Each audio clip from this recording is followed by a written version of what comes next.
guys, and welcome to Football Fan Den UK. Hope you guys are doing okay, as we are here for a very important game tonight. It's only a friendly, but it's still big for us that are in the UK. Massive game, the oldest game in international football, as Scotland take on England. So it should be a cracking game, guys. Teams just kicked us off. And bear with me a second, guys, while I just bring up the team news, and I will come to your comments very shortly. So there you go. As you guys can see, I'm sure you're aware, if you're a Scotland or England fan, about the team news before the game even kicked off. So we are underway, as I say. England now with the possession. It's going to feel really strange being an England fan watching, obviously, against Scotland. Been doing so much work with the channel over the last 2-3 years, obviously watching a lot of Scottish football. So I do like Scotland, but obviously it's my country, England. So I'm going to, obviously, as you guys can imagine, I'm going to support my own country. So should be a cracker, guys. Let's quickly go to the chat. Dave, how you doing, mate? Dave saying a very good evening to you guys and all. Come on, Scotland. Come on, England. I'm torn between being half and half. Laugh out loud. Glad it's a friendly, but Scotland to win. Okay, thank you, Dave. Welcome to the show, mate. Should be a cracker. Yeah, I know what you mean. Like I say, I'm always going to support my country, but I have got a bit of a soft spot for Scotland, especially with the work I've been doing on the channel and watching a lot of Scottish football. But tonight, I have to get behind my country and come on, England, as well as also Scotland have a good game as well. But like I said, I hope it's England that come out on top. Otherwise, I'm going to get bombarded off you guys that are Scottish with a banter, aren't I? England now on the attack down that far side as Scotland just see out the ball and it's gone behind. And I'm not sure who got the last touch to that, but I think it is going to be a corner. I think the last touch did come off Scotland. I'm not sure I wasn't sure then, guys, if it had actually ricocheted back off Walker and gone out. But no, it's a corner to England on that far side. BWFC Forever, how you doing, mate? Welcome to the show. BWFC Forever saying, Scotland family, I'm English, torn, but but gonna support mine. Come on, you. Come on, England. I think I've never seen it quite put like that, mate. But thank you for that. And BWFC Forever saying 3-1 England. Good shout, mate. So BWFC with the first prediction tonight. Corner comes in, guys, as it's deep. England pick it up towards the far end of the box on this near side as the ball is crossed back in. Goalkeeper jumps the highest and knocks it away out to that far side as England regain the possession. Lots of boos going around the stadium, as I'm sure you guys can hear. And England now with the possession on the halfway line. So thanks for that, BWFC Forever, and welcome to the show, mate. BWFC Forever also saying hi, Dave. Top stuff, guys. Top stuff. Loving the positive vibes, as always, from you guys. Ryan, how you doing, Ryan? Ryan coming in with 8-0 to England up. The England till I die. Okay, Ryan, thanks for that, mate. I thought you said 7-0, 7 up. I thought you were sticking with that. That's your lucky number in it, mate. 7 up. But thanks for that, Ryan, and welcome to the show, mate. Good to have you with us. So Scotland now with the possession as they play out from the back. And now knock it up towards the halfway line as England challenge for the ball, but Scotland draw the foul, and that will be a free kick on this near side, just inside the Scotland half of the field. So I want to know how many of you guys watching it tonight. Give me an idea of how many of you guys watching it tonight. Normally, as you guys know, I do try to give you guys commentary as much as possible, but I do want to enjoy some conversation with you guys tonight a bit more if I can. But if there's a lot of you guys not able to actually watch it, then I will try to keep sticking to the commentary. So thanks for that, Ryan. Dave saying hello, BDUFC. How you, bud? Wet as anything here. I know, Dave. We had a real change in the weather today, haven't we, mate?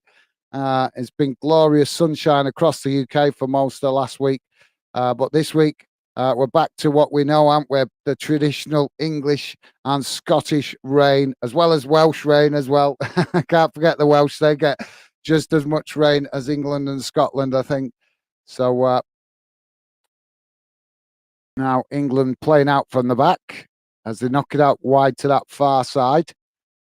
Harry Kane coming back to help out. I don't know how you guys think, but don't sit too well with me when I see strikers coming back that deep so early in the game. But Harry Kane does like to come back and help out the defence when he gets the opportunity, doesn't he? I've noticed that. So thanks for that, Dave. Top man. Thanks, mate. BDUFC forever saying, haha, unluckily, but sure. So yeah, you guys probably been getting wet today with the weather if you work outside. So we've got another corner on this near side. Trippier to take it. Corner comes in. It's right into the mix of the bodies as Scotland managed to head it back out to this near side. Now England picking up the possession again as they knock it out to the centre. Now ball crossed in toward, it's deep. And it's been knocked straight back behind by Scotland, and that will be another corner, this time on the far side of the pitch as the Scotland fans just get a few boos going around the ground.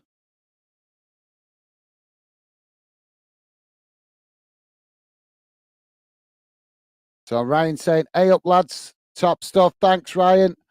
As the corner comes in and it's headed behind by Scotland and no, sorry, England. My apologies, guys. England, and that will be a free kick to Scotland.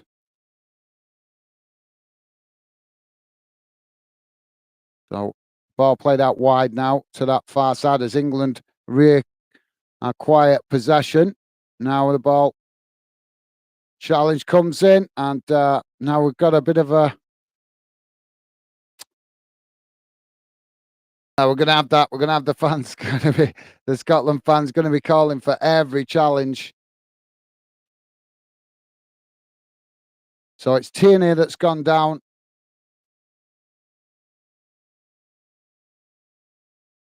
It's a coming together. So thanks for that, Ryan. Top stuff, mate.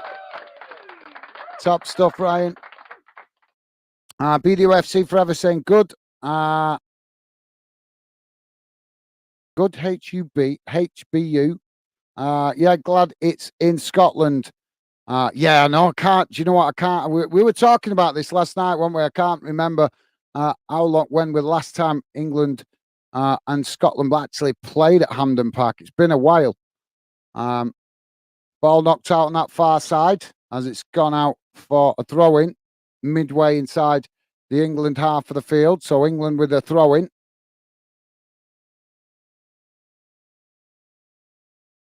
So I'm going to try and catch up a bit here, guys.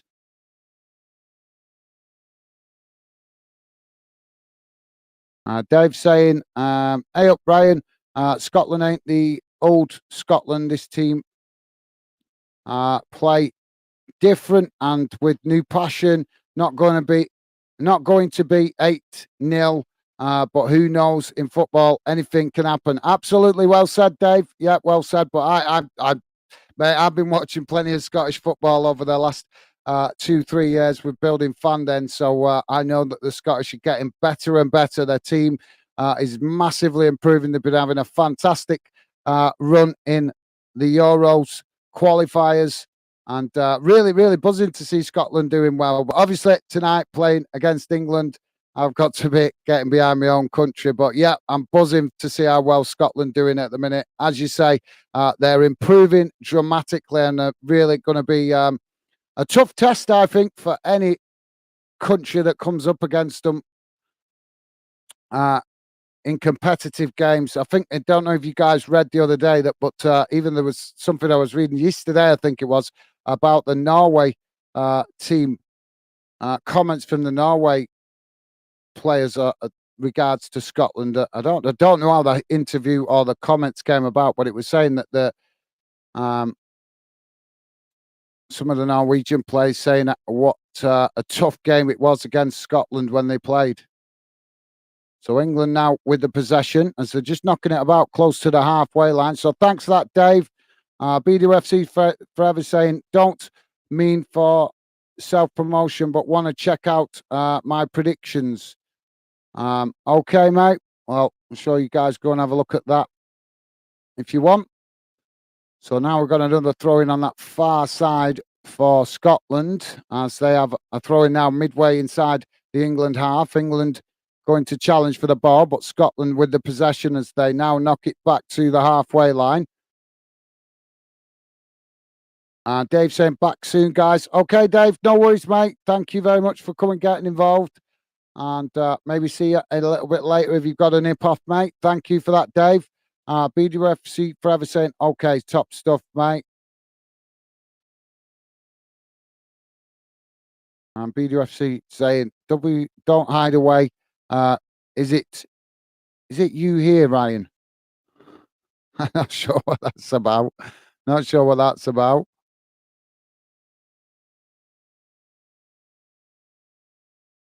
So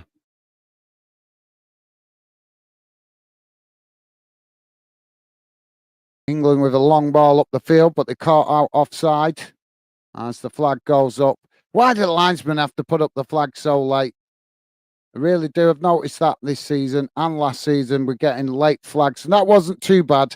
But I've seen a lot later than that. Now Scotland playing the ball down this near side at speed, trying to get in behind the England defence.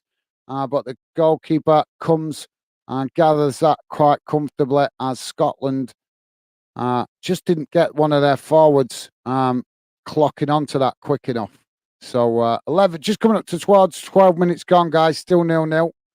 As goalkeeper now kicks the ball long as Harry Kane trying to latch onto it there, but some good defending by Scotland as they win back the ball, possession of the ball. Now playing it out to that far side as they attack at speed. Now they've got in behind the England defence, coming towards the edge of the England box as England sliding in with a challenge there, and the ball has gone out of play. And see what I mean about the late offside. Now the flying's. I thought it was offside as it was played. But the delay, why such a long delay from these linesmen? It's absolutely madness. There's no need to be putting up a flag that late. It's more risk of injury to the players, guys, isn't it? Let's be honest, it is. When the players don't think it's offside, they carry on playing with full intensity. There's more risk of players getting injured because the linesmen are taking too long to put the offside flag up. As soon as they see it's offside, bang, that flag should go up. No question. I don't understand this delay. It's crazy. Absolute crazy. England now just knocking it about outside their own box. As Scotland just sitting off at the moment, but no danger as England with the possession just on the edge of their own box. Now Scotland trying to press the ball as England just pass it back to the goalkeeper momentarily. Now it's played forward as England now with the possession pushed up towards the halfway line, but it's intercepted by Scotland as they win it back. Now Scotland just playing it back to their centre-backs as England trying to challenge for the ball, but Scotland showing real hunger here as they come knock it out to that far side. Now ball try to play in behind as England just managed to intercept it, knocking it up away. As now we've got a free kick for Scotland in a dangerous position. So I think this is about 35 yards out. I think we'll have a look in a minute when we get a better camera view.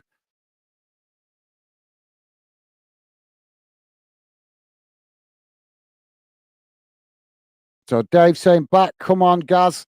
Let's get this game started. Absolutely, mate. Well, it's well and truly started already. A few tasty challenges going in. Would we expect anything less from England, Scotland? It's billed as a friendly, but as long as the 90 minutes are on, guys, it's not a friendly. It's not. So Dave saying, love the title, Battle of the Britain. Thank you, mate. Well, it is. It's appropriate, isn't it? It is. Scotland and England both massively contributing to giving the world the game of football. So we could think of better titles for it. Really, we could think of the nations who gave the world the game of football. That'd be a good one, wouldn't it? Although I'm sure there would be some people that would take it the wrong way. As ball crossed in now from the free kick, it's headed away as England now pick up the possession on that far side. And now Walker knocks the ball long up the field as now Harry Kane trying to win back the ball there. As I think it was Andy Robertson with the possession on that far side. No, Tierney. I think Tierney's playing out on the left, isn't he, for Scotland?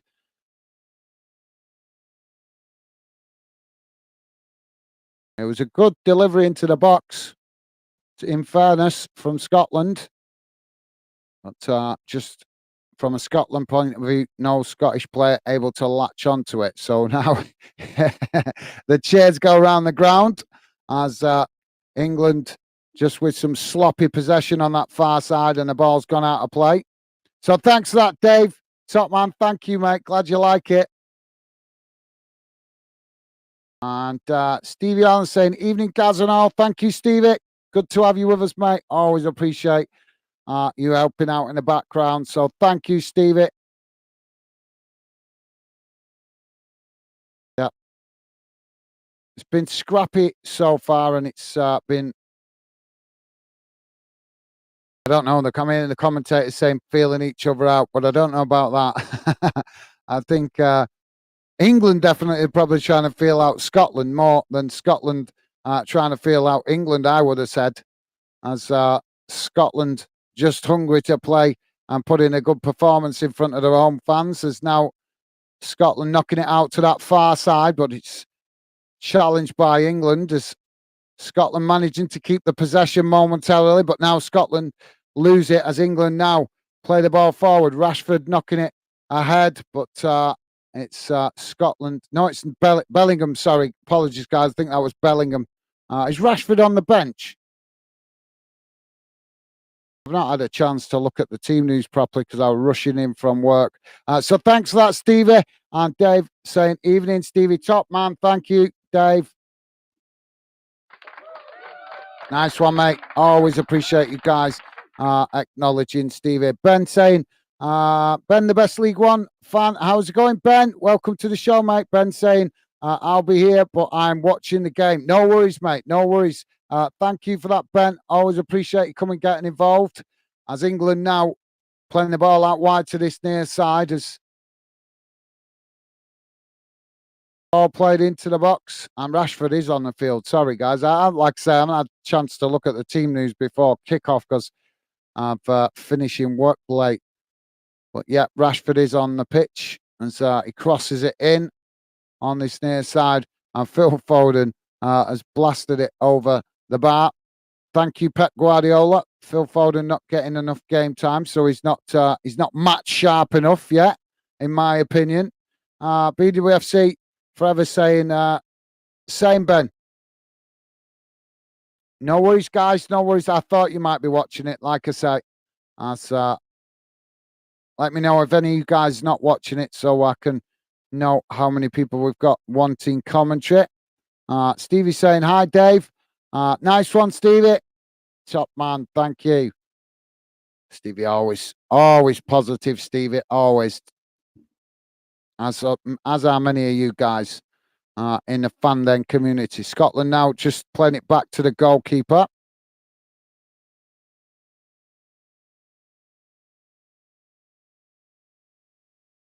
Ben saying, I swear if Nesbitt scores on as a sub, Dave. So yeah, club loyalties kicking in a little bit there. As England now with the possession. So England in possession midway inside their own half as the Scotland fans sing around the ground.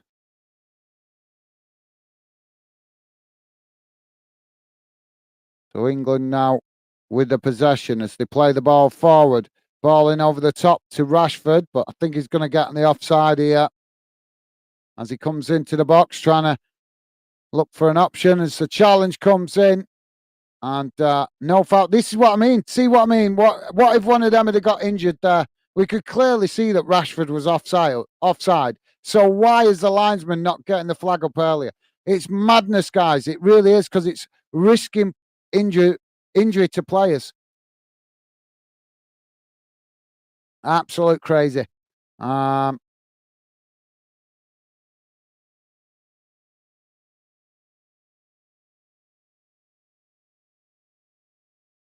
thanks for that, Ben. Glasgow Rangers, how you doing, mate? Welcome to the show. Good to have you with us, Glasgow Rangers. I will come to your comment in a sec, mate. England now with the possession on this near side as Scotland managed to clear their lines, knocking it up the field as it goes out of play on this near side, midway inside the England half for a throw into England, taken quickly as it's now thrown back to the centre backs as England will build again. Glasgow Rangers saying can't stay as don't usually get to watch football on TV, but come on, Scotland. This match reminds me of Braveheart. Okay, mate. Thank you for that, Glasgow Rangers. No worries, guys. If you guys are watching it, don't worry. Thank you for coming, dropping in. Really appreciate it. Don't forget, guys, please do hit that like button if you could, though. Would be appreciated. But totally understand it is a rare fixture and obviously brings out the passion from the players and us as fans as well. So totally understand if you guys are watching it. And no worries, come and get involved in the chat at half time. So thanks for that, Glasgow Rangers. England now playing the ball forward as Scotland win it back. Now Scotland playing the ball out to that far side as it's just knocking it back to the centre backs now. England coming to press the ball from the front as now Scotland play it forward, but England challenge for it and win it back. Now England forced to play it back to the goalkeeper as Scotland pressing well from the front. Oh, England now getting themselves a little bit loose on that far side with the possession as they just managed to regain control of it and now play it back to the goalkeeper. Ball knocked out to this near side.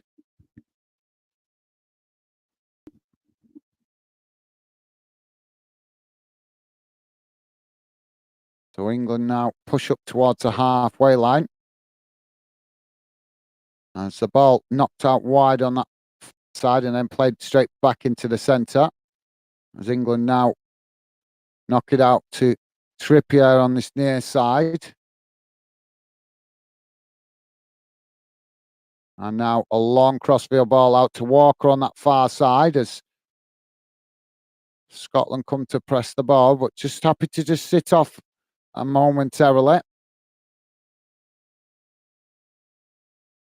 Right, so yeah, so it's so I thought it wasn't Pickford in goal for England. It's Ramsdale, isn't it? Because I was going to say Pickford before, and then obviously you can't see obviously on the telly the players close up all the time. So I just obviously it seemed pretty obvious that it wasn't Pickford. So mind you, does he deserve to be in the England team at the minute with Everton's troubles? That's a good point, isn't it, guys? So Dave saying, evening, Ben and Glasgow Rangers. Nice one, mate. You're a star. Top positive vibes from Dave. Thank you, mate. As now England pushing forward down that far side. Scotland just happy to sit off at the moment as England enjoy a spell of possession, knocking it back to the halfway line. Played forward now in behind as Rashford intercepts it. Ball crossed in as England now pick up the possession with Walker. Walker blasts it towards goal, but it's well wide. And why didn't he just cross it in there? Going for the glory, isn't he? Going for the glory. So yeah, nice one, Dave. Thank you, mate. And Ryan saying laugh out loud. I'm not okay. Sorry, Ryan, I'm not following you there, mate. But I have had to skip some comments because I want to catch up to where you guys are up to. Dave saying Ben, hopefully Nesbitt does score well as well. Set him up for Leeds at home on the 16th. Yep, absolutely. Yep, that's good logic, that Dave. Any players getting goals tonight certainly going to help their club form, isn't it? Um, there's just because it's just not a friendly, is it? It's England, Scotland. It's just you know, it's there's too much passion in this game, so it's going to put any players on a high that potentially score. So that's going to benefit their club. You would think. I would think. What do you think, guys? Let me know your thoughts. I'm talking about for both teams here, guys. Even uh, players like Phil Foden might be on a high through playing selective big games for Manchester City. Because we have to say selective, don't we? Because he can't get in the team enough. Although, in fairness, De Bruyne is always ahead of him for good reason because he's just De Bruyne, isn't he? He's just what can you say about that lad? What a player! But it would be nice to see Phil Foden playing more for City, I think, guys. Ben saying, how does Phil get picked? He hasn't been playing much since he's his Leeds career. Well, yeah, well, I was just touching on that, Ben. Yeah, sorry, mate. I didn't realise you were also recognised that. But it's a friendly, in it, mate. Maybe Southgate is wanting to have a look at him and how much sharp he is, obviously, for the next round of European qualifiers that are coming in, and not long, not long. It's in October, isn't it? So another round of European international fixtures. As now Scotland playing it out wide to that far side. Now Scotland coming forward as a race into the England half, still on that far side. But as they play it forward, it's cut out by England. Now England playing it back into the centre as they push up towards the halfway line. And now Scotland trying to get bodies back behind the ball as England knocking it out wide on that far side. And good defending there by Scotland, in fairness, as England racing down that far side at speed. But Scotland keeping pace and getting back to knock it behind for a corner on that far side. So, yeah, great point, that, Ben. It is a great point, mate. You're absolutely right to point that out. But we need to see him play, mate. We need to see him play. He is England's. What's the word I'm looking for? He's the one player in the team that's got that flair. If he's match fit, but we need him match fit for him to show his best. But he is, as I'm sure you guys have seen from watching him at Man City, he is the kind of player that can open up tough defenses, isn't he? So we need to get him. We need Man City to be playing him more because we're going to need him in the Euros. Because I rate Phil Foden. I really do rate him. I'm really frustrated that City, if Pep Guardiola isn't going to get him in the team because of De Bruyne, then why not loan him out? I know City want to keep hold of him, but why not loan him out to let him get more game time? It'd be beneficial to England, but obviously City's not going to do what's beneficial to any national team, are they? So England just knocking it about on the halfway line at the moment as they enjoy a spell of possession still. 28 minutes gone, guys, as it's still 0-0. England playing it all the way back to the goalkeeper. So, yeah, great point, that, Ben. Thanks for that, mate. BWFC Forever saying, love the thumbnail, by the way, for my streams. Can I use the design?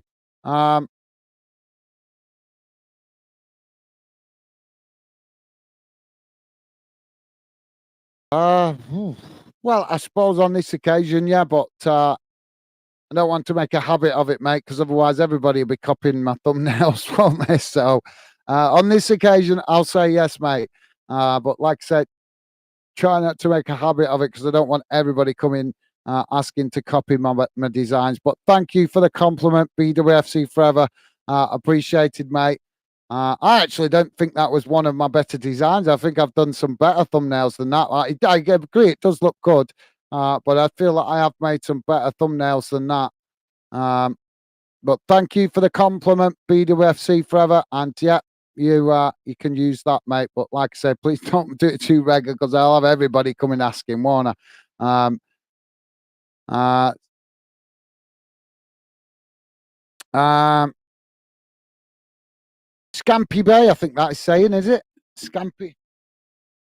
Scampy Bay, how you doing, mate? Welcome to Football Fan Then UK. Scampy Bay saying Southgate out. Well, I'm not going to get into that right now, mate, because obviously we're into the game. But I get what you mean. We've been having quite a few conversations on that in the international breaks, and I don't think he's done a bad job, but I do feel we do need a manager change because I don't think he's going to I don't think he's got the fire in the belly to get the players to win the tougher games. But yeah, as I say, Matt, I don't really want to get into the Southgate debate just yet.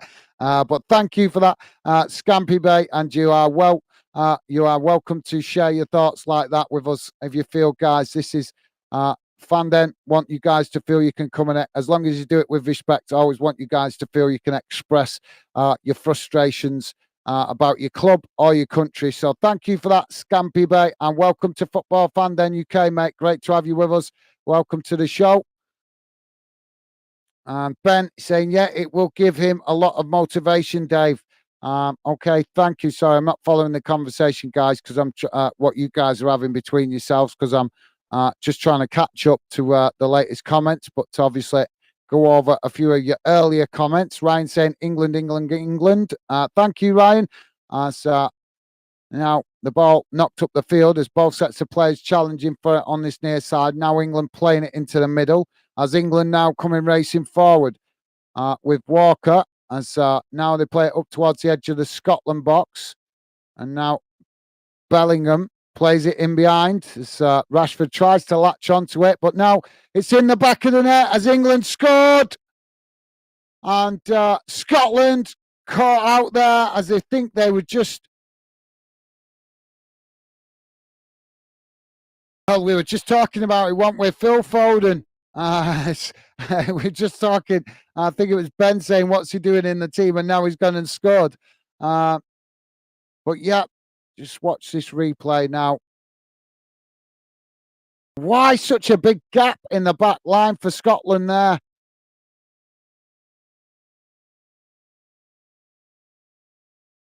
Was a big gap that England have just exploited. Well, that's disappointing. I've seen Scotland defend a lot better than that.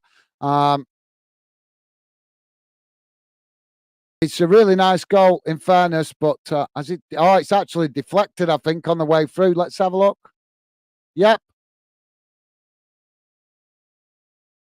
So it's Phil Foden that's just deflected it in, basically. It's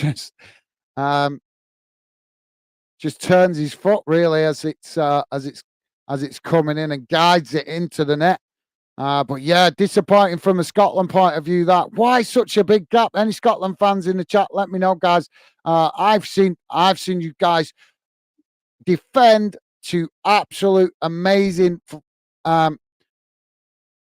in previous international games where you guys look absolutely working as a unit. But unfortunately, there from a Scotland perspective, there was a big gap in that back line. I think it was one of the Scotland defenders trying to press the ball that left the gap in the defence. But let me just cut that. No, it's me. Sorry, apologies, guys. I thought Scotland were playing with 4 at the back, but they're not. They're playing with 3 at the back. So that explains why such a big gap in that defence. But it still should have been tighter there to that. So we're back underway. As if you guys just join us, we are on just coming up to 34 minutes. Scotland 1, England. Scotland 0, England 1. As now England with the ball on this near side. Ball played towards the edge of the box as England just knocking it about on this near side. Scotland just trying to organise themselves on the edge of the box as now England trying to play it across. And now ball played back out to this near side as Scotland just focused on their defensive play now as the ball crossed in. And and it's a second for England. Bellingham smashing it into the back of the net. But what has gone on with the Scotland defence? Oh, that's... well, I'm torn here, guys. I'm torn. I'm buzzing to see England play. But after watching Scotland over the last few months with the internationals, and playing so well. Really disappointing from a Scotland point of view that England been able to open you guys up so easily there. But I think it was always going to be a tough game today from Scotland. England got in a lot of criticism for the game the other day against Ukraine, in fairness, guys. But well, yeah, Scotland had the opportunity. Why didn't they just blast it up the field? But can't take nothing away from England. Fantastic goal from Bellingham.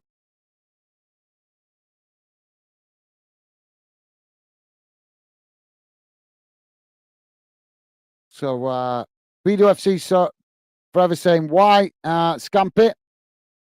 Well, I do actually agree with him, mate. I do agree with him. I think we do need a manager change, as I said before. But like I said, let's not get into that at the minute. Ben saying Brexit is Brexit. Maguire, take him out. Well, I'm not getting into the Maguire debate because we were having that one the other day, and weren't we, about Maguire? A lot of fans feel that England should be dropping him. Now Scotland trying to respond as they play the ball into the box. Ball crossed in, now knocked away out to this near side, but Scotland trying to respond to the 2 goals conceded. And now the referee just delaying the throw-in. And so let's have a look. Oh, questionable handball in the box. So we're having a VAR check for a handball in the box. BWFC Forever saying 5 likes already. Let's get 10. Thank you, mate. Thank you, BWFC. Yep, guys, please do hit that like button if you could, and consider subscribing if you're new to the channel. So yeah, thank you, BWFC. Thank you, mate. Top man. Scotland now with the throw-in on this near side. As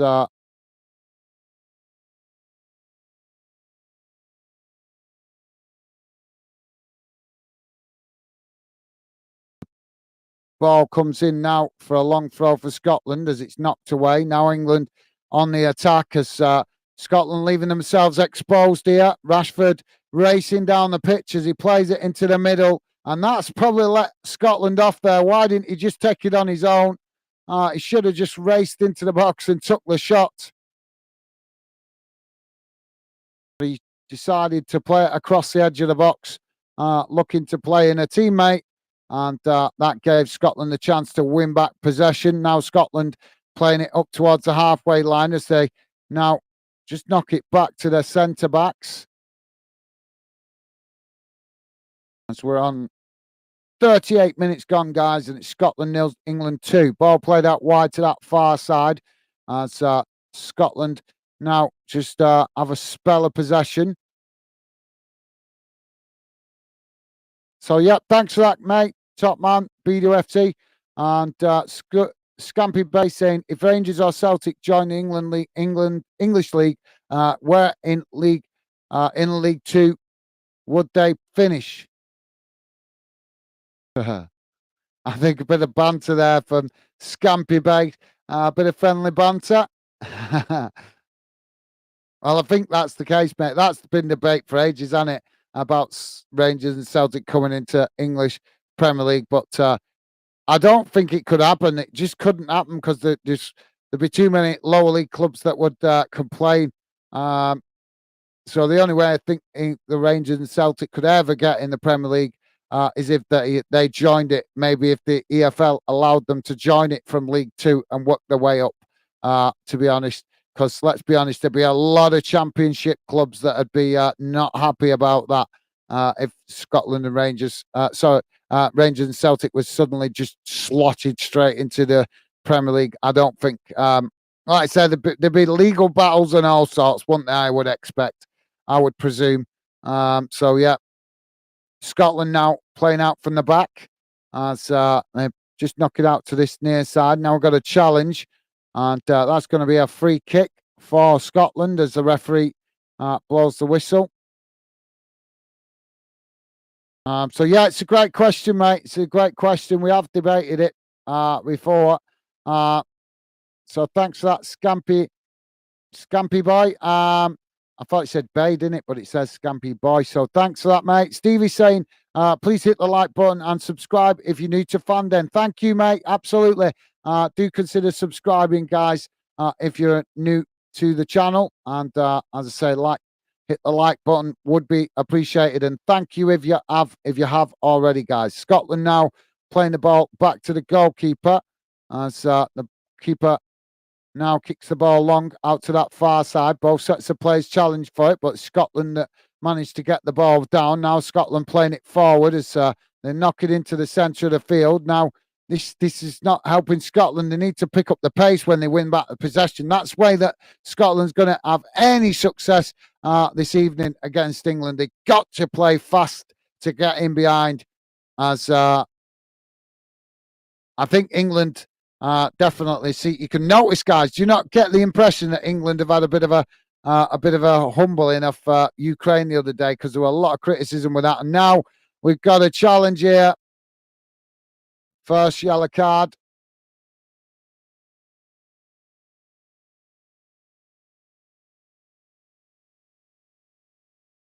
Oh, it's getting a bit heated now as the players just getting a bit handbaggy. So thanks, Steve. Stevie, thanks, mate. BDFC Forever saying in League Two, first and second. Yeah, in League Two, absolutely. Yeah, you're right, mate. League first and second, they would be, wouldn't they? They're too strong. They'd be up in the Championship in a matter of 2 seasons. 2 seasons, no problem with it. With the resources they've got, it's once they hit the Championship, I think Rangers and Celtic would start to get. So, mind you, I don't know. Actually, thinking about in League One, they probably get. There's a few big clubs in League One that will give them a game in there. But League Two, I think BWFC's right that they would probably walk that league. In fairness, Ben saying Scampy Boy. I think Rangers 16th and Celtic 15th. What in League Two? In League Two, seriously, mate. I'm surprised you say that, but I think Rangers and Celtic would walk with League Two, no problem. They'd start getting slowed down a little bit in League One, and then suddenly come up against tougher opposition in the Championship. Now Scotland with a free kick as the ball comes in, it's headed away out to this near side, and it's gone out for a corner to Scotland. So Scotland now going to have a corner on this near side as we're on 42.5 minutes. BDFC Forever saying, I think Championship for them. Yeah, absolutely, mate. I think that's where they would. Where they would be slowed down for real, innit? They'd get through League One and League Two, I think, comfortably, but they'd hit a bit of a wall, wouldn't they, once they reach the Championship? Because the clubs in the Championship are all scrappy, hard-working teams that, well, they are in the lower leagues. Can't take nothing away from the lower league clubs in League One and League Two in England. The problem is that they've just not got the same financial backing to invest in the players, have they? So even though we know that there's some good clubs down there, we have to accept that it's the financial resources in it. A lot of the English Championship clubs have been in the Premier League at some point, so they've got the finance to build decent teams that would certainly give Rangers and Celtic tougher opposition, I think. But that's just my opinion. If you think differently, let me know in the chat, guys. Thank you for that, BDFC Forever. Ben is saying in the Prem.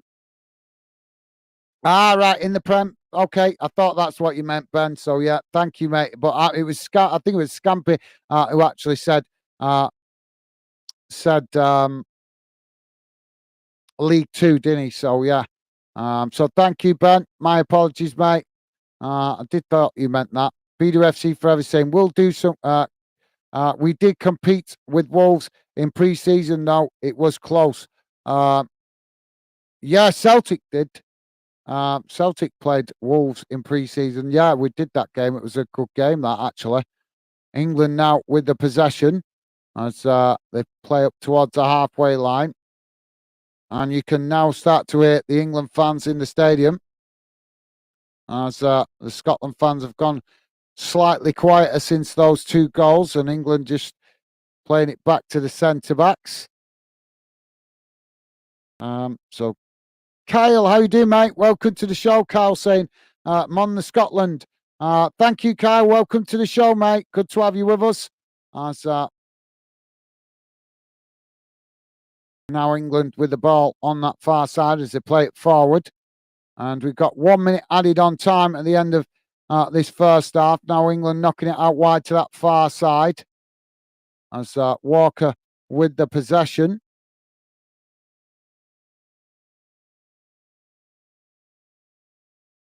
And now England just playing it back to England's centre-backs.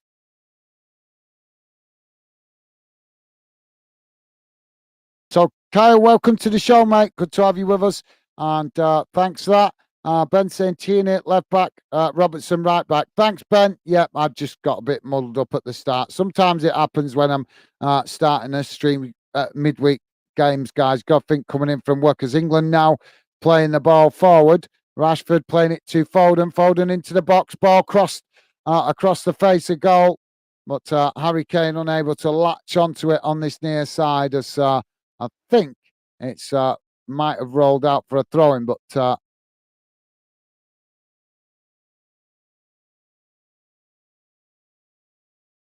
oh, there goes the half-time whistle, guys.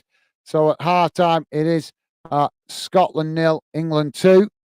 But let's quickly see the match stats, and then I'll come to your comments, guys, because I want to share my theory with you, which I was trying to do in that half-time, but kind of not in my flow as well, am I, through coming in late from work? But not to worry, not to worry. It's so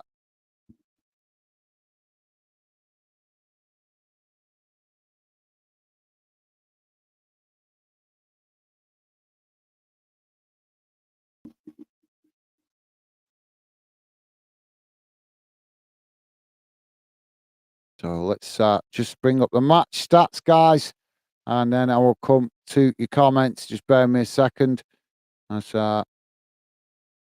get rid of that and bring up the match stats.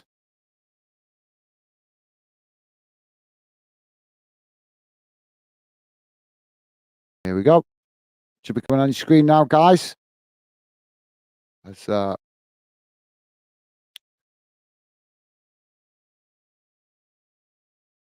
right, so guys, so bear me, I will come to your comments in a sec. Sorry, Joey, I will answer your comment in a sec, mate.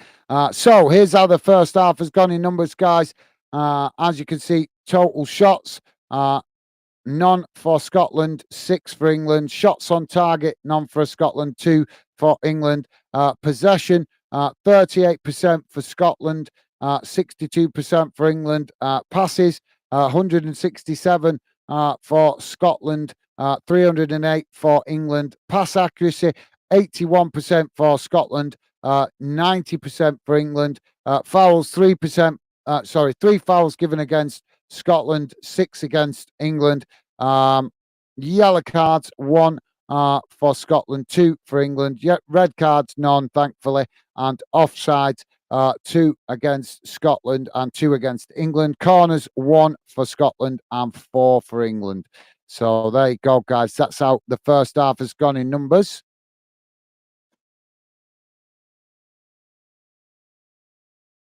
Got a mouthful of drink, sorry, guys. Right, so where are we? Here we go. I'll leave that on the screen for you guys to have a look at. I'm just going to quickly have a look before I come to the comments and see what's going on in the other games, because we have got Euro qualifiers going on tonight, guys. So in the other games tonight going on around the grounds, guys, it's Norway 2, Georgia 0, Spain 2, Cyprus 0. That's in Group A. In Group C, Italy 2, Ukraine 1. And Malta 0, North Macedonia 2. In Group F, Belgium 2, Estonia 0, and Sweden 0, Austria 0. These are all half-time results, by the way, guys. And in qualified Group G, so is that Group? No, sorry, Group I think that is. Israel 0, Belarus 0, Romania 0, Kosovo 0, and Switzerland 0, Andorra 0. There has been some international friendlies as well today, guys. These are all full-time results.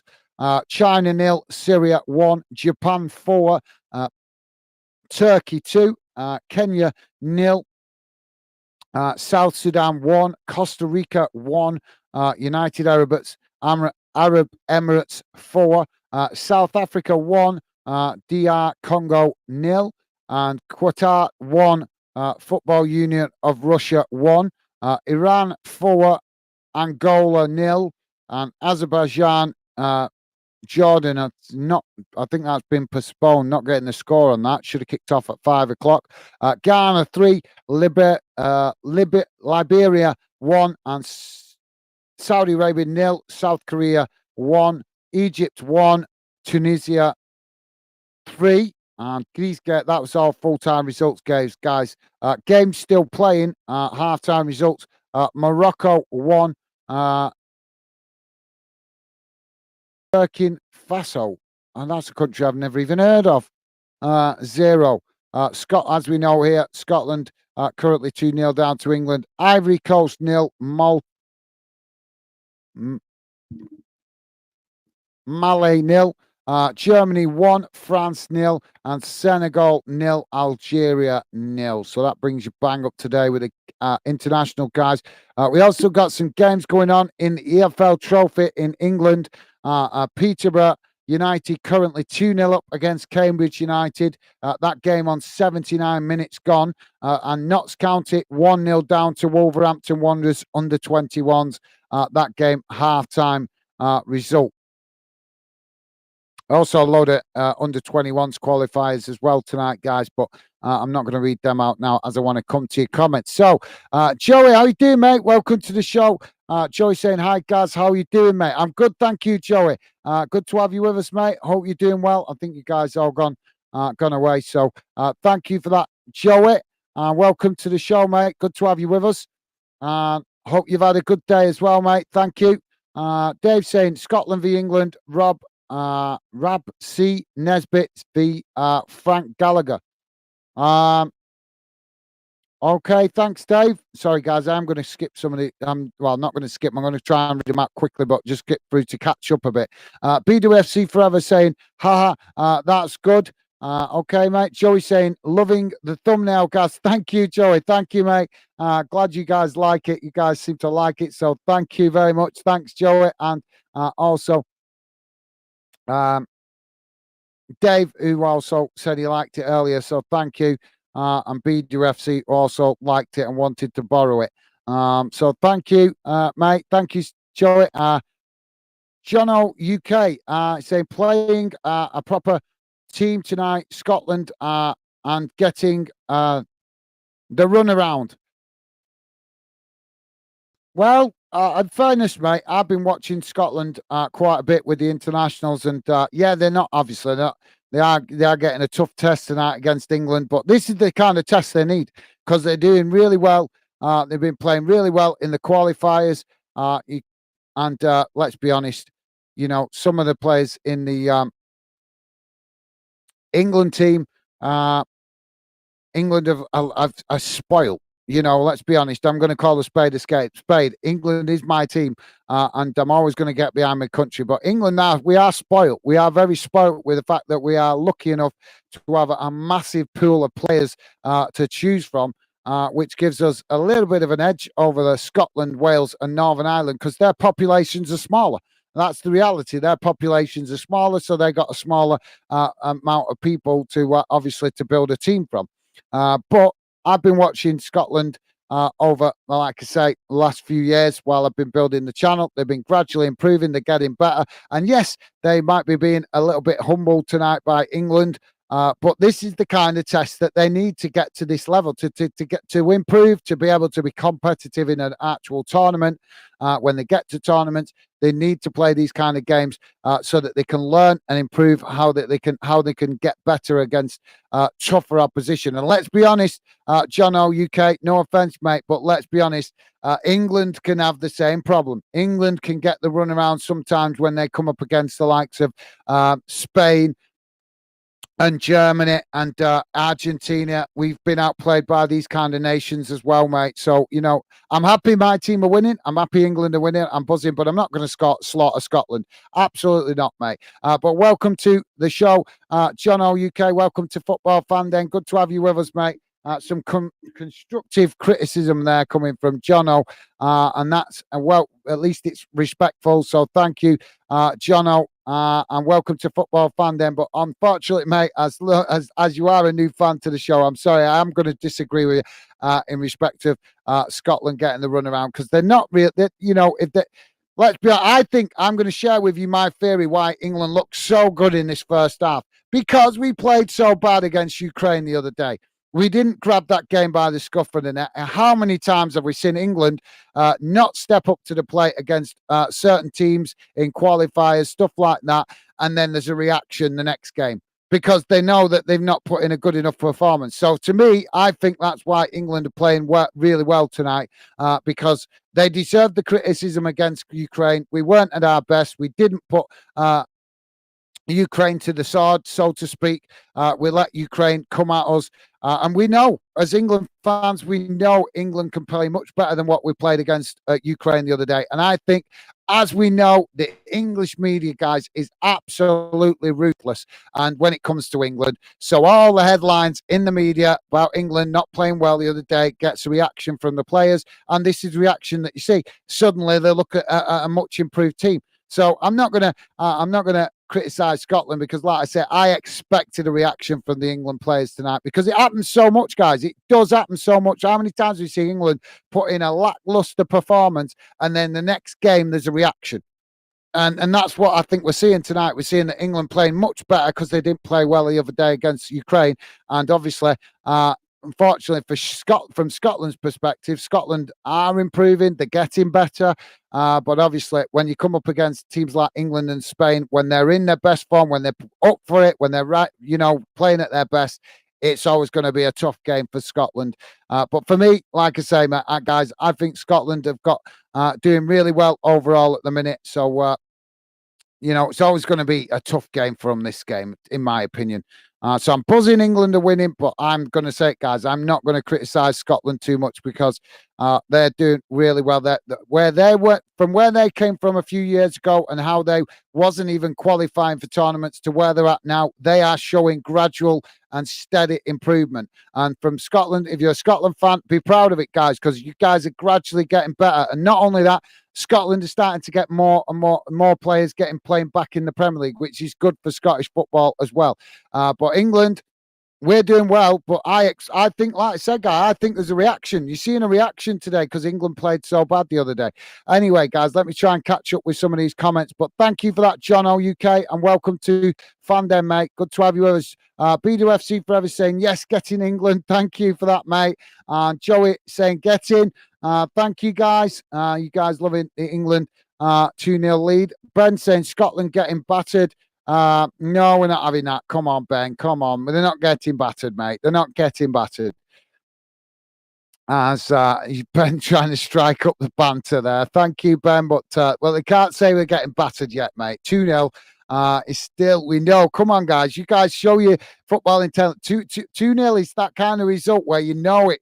You can look strong and sometimes it can flip the other way. All it takes is a man getting sent off or something like that and it all starts going wrong. So come on, Ben. I know you're a top lad, mate, but let's save the Scotland getting battered everywhere they go. How can you say that, mate? It's not realistic when they're sitting top of their group, are they? They beat the Spanish, for crying out loud. Let's give them a little bit more respect. But thank you, at least, Ben, for trying to get some banter going. But keep it friendly, mate, and use your head. Come on. You can't say they're getting battered everywhere they go when they beat the Spanish. Come on. BWFC forever saying, get in the lads too. Thank you for that, BWFC. And sorry, Ben saying 2-0. So thanks for that, Ben. Ryan saying, come on, England. Thank you. Ryan, sorry, guys, I'm trying to just catch up to where you guys are up to. Ryan saying, we're not going home. Laugh out loud. Sorry, guys, I'm just trying to race through some of these comments. So thank you for that, Ryan. Ben saying, like it. This is library. this is a library. This is a library. I can't hear the Scottish fans. I know. Well, I can't criticise you for that one, but it did go very quiet, didn't it? As those goals went in. Ben saying Norway are winning 2-0 against Georgia. Thank you, Ben. Thanks for the update, mate. I did just read out the results, but I didn't really take much notice of them. Ryan saying just want to stay here drinking all the beers. Okay, Ryan, thanks for that, mate. It's always noticeable. I've got to criticise. I'm going to stick up for Scotland as a team because I think they're doing well at the minute. But I'm going to criticise the Scotland fans. Where are you? Where are you? This is typical Scotland fans. When England, if you were beating us now, you'd be in here, you'd be banging on with yourself, and you'd be giving me loads of banter. And where's the Scotland fans? Where are you guys? Come on. If you can give it, you've got to be able to take it. I want to see some Scotland fans in the chat. Where you're hiding, Scotland fans, be proud of your team. You're still doing well. You should be in this chat, mixing it up, taking the banter, because when you're winning, you give it. So get in this chat and take the banter because, no offense, guys, I've got massive respect for Scotland, and I want to see you guys keep improving and doing well. You're sitting top of the group, and I'm buzzing for you guys that you beat the Spanish. But like I say, when you guys are winning, you love giving the banter. So where are you now when you're losing? You're hiding. The Scotland fans are hiding. What's going on? Aye? What is going on? We don't want to see this. This is what I mean. This is where you got to show that you got the backbone as a football fan. I sit here every time, and I'm on this stream tonight, knowing my team could lose tonight, and you guys would be in here giving me loads of banter. But now you're losing. Where are you, Scotland fans? Come on, hiding. I'm sorry, but I'm going to say, where are you?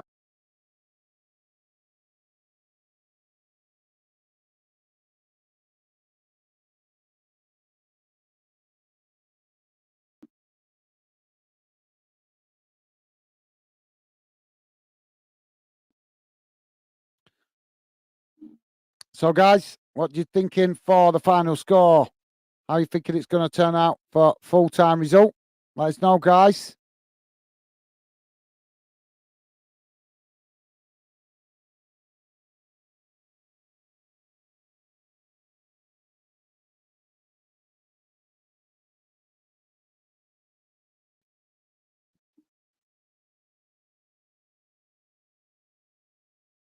So, players back out on the pitch. Scotland fans hiding. And we're ready for the second half. Joey said, "Laugh out, Gaz. Laugh out loud, Gaz." Very true. It is, isn't it, mate? It is. Listen, I love Scotland. It's part of us. It's part of the UK. I love Scotland. I want to see England win. Of course, I do. England is my country. But if the Scots were winning now, they would be in here giving it large. And where are they? Where are they hiding? Gotta call this. This is what I mean, guys. I'll say it as I see it. I'm very honest, and I'm going to call a spade a spade. That's my nature. You get unfiltered, Gareth, Gaz, giving it unfiltered, and I want the fans from Scotland to come and take the banter. Because if you were losing, you would be giving it. If we were losing, there'd be loads of Scots in here now giving it me. But now the 2-0 down, they're all hiding, aren't they? Where are they? Come on, Scotland fans. We want you to come and mix it. Come on, Scotland fans. Sorry, guys. I'm just entertaining myself. Scotland now playing the ball out on that far side, and I'm in a bit of daft mood tonight. And Joey with happy faces. Sorry, I'm feeling a bit daft. I was expecting Scotland to be doing well tonight. I was prepared. I've been mentally preparing myself all day for the Scotland fans coming at me if we lose. And now they're losing and they're hiding. Sorry. I'm sorry. I've got to say it as it is. As the ball out on that far side now for Scotland throwing.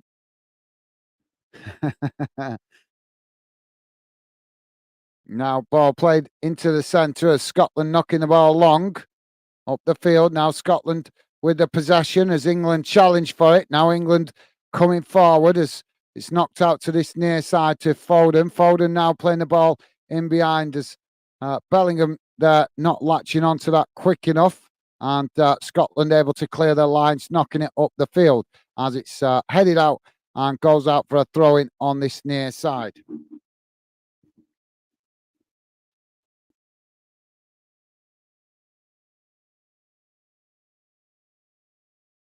So England now throwing it back towards their own box.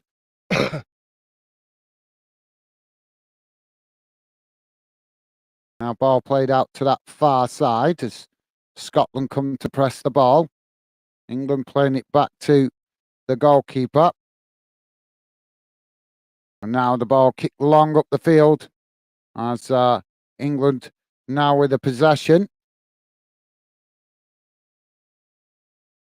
Ball played out wide to this near side. So thanks, Joey. And let's get rid of that. Sorry, guys, forgetting. Let's get the team news back on the screen.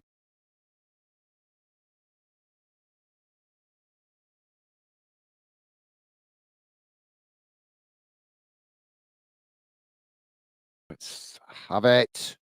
Come on.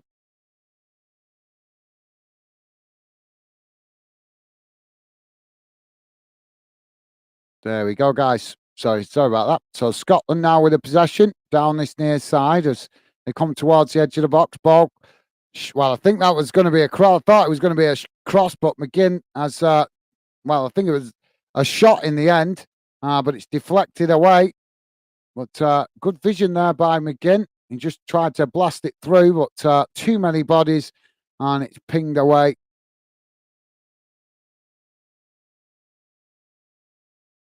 And that's going to be a goal kick for England. Sorry, guys, I had to pause then. I weren't sure where it had gone out.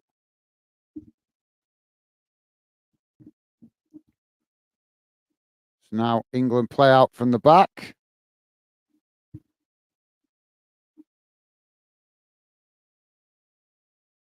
Now Scotland with the possession on this near side as England challenge for the ball. And it goes out for another throw-in.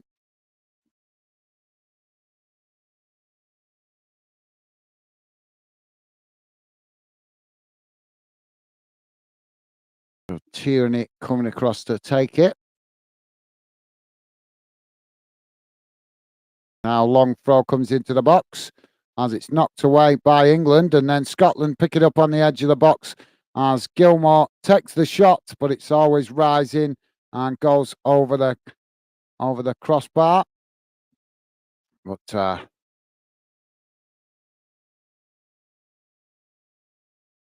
we need to see more of Billy Gilmour in club football, don't we, guys?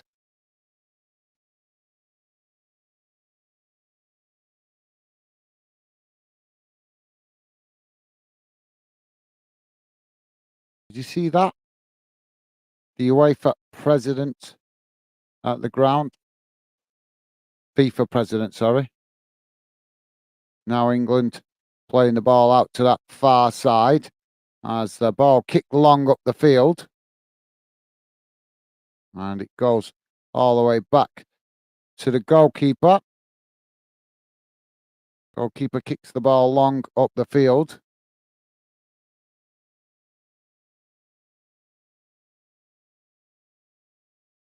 Now England with the possession as linesman with the flag up, and that's going to be an offside.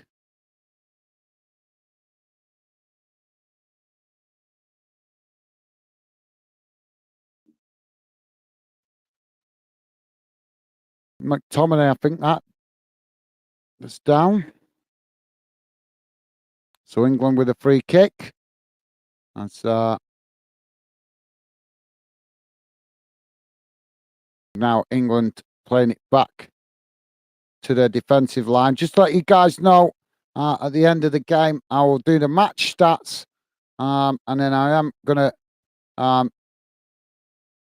jump off for 5 minutes, but we will do a little bit of post-match reaction, guys, bit of chat, so you guys can react to the game. Such a rare fixture. It would I want to give you guys the chance to obviously talk about it a bit and maybe enjoy a bit of friendly banter amongst yourselves as well. So just to let you guys know, I will break off. I'll leave the channel open. I'll leave the stream open, but I will just break off to go and quickly use the toilet and then come back so that we can have a little bit of post-match reaction chat. As England now with the possession, just knocking it about at the back, but Scotland trying to press from the front.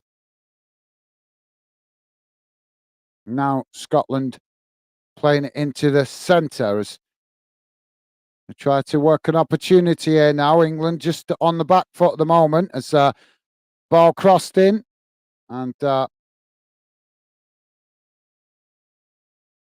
ball knocked out as Phil Foden comes and challenges it and wins it off Tierney. Now England with the possession as they play it back to the centre backs. And Joey said, sounds good, Gaz. Thank you, Joey. Thank you, mate. Yep, like I say, it's such a rare fixture, in it, mate? So we might as well enjoy a little bit of discussion and bit of friendly banter as well. And I want to hear from the Scottish fans. I want to see if the Scottish fans are going to come on as well. Going to come and chat. We'll see. So England now with the possession as that'll also give me a chance to enjoy some chat with you guys as well, because as we do the match watch alongs a lot, don't always get to talk to you guys enough as much as I would like, but always appreciate you guys being understanding that why I do the commentary to try and get more fans interested in the channel and the project. England now playing it out wide to this near side as they come forward towards the byline. Ball cut back as now Kane crosses it into the box. It's knocked away, but England picking up the possession again, playing it out to that far side as Phil Foden now plays it back to the centre backs for England on the halfway line. And Joey saying, doubt it, mate. They will be in hiding, laugh out loud. Well, let's hope one or two of them show that they've got well, I better not say it. YouTube might not like it, but you know what I mean. Let's hope that some Scotland fans show that they can come and that they can give it and take it. We'll see. We'll see. Be interesting, won't it, mate? Will be interesting if us stay on for a little bit after the game. See if any Scotland fans, and I will give them massive credit if they come and face up to the banter. As England now playing it out to that far side. Now Rashford on the run as he plays it now. No, I keep getting confused with Rashford and Bellingham. They're both the same height, and they're both playing up front, and they're both, well, the numbers on their shirt are similar, apart from 11 and 10. So you have to make sure you have a look at the number on the shirt to actually identify which one it is. Is it? Because do you get what I mean?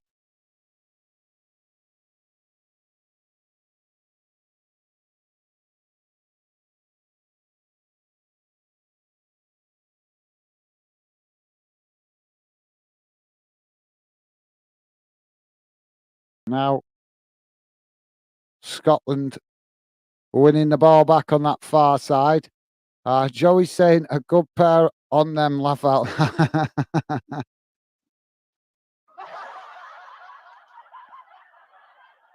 And now Scotland clearing the lines as they knock the ball up the field. But it's England that intercept it. Now challenge comes in. And that will be a free kick because Billy Gilmore there just offering his apologies there for the mistimed challenge. Good sportsmanship there shown by Billy Gilmore. Top stuff. As England now playing the ball out wide to that far side. Now the ball played in behind as England work it down that far side as Bellingham now on the edge of the box. Can he get it in as he plays it back to Rashford? Rashford to Foden. As they're just knocking it about on that far side. So thanks for that, Joey. And Stevie liking that as well. Top stuff, guys. Joey saying, hi, Stevie, mate. Top man, Joey. Awesome. And Stevie acknowledging that. Top stuff, guys. Thank you. Nice one, Joey. As the ball knocked out of play on that far side, and that'll be another throw in, this time to Scotland, and that will lead the pleasure. Scotland about to make a double substitution.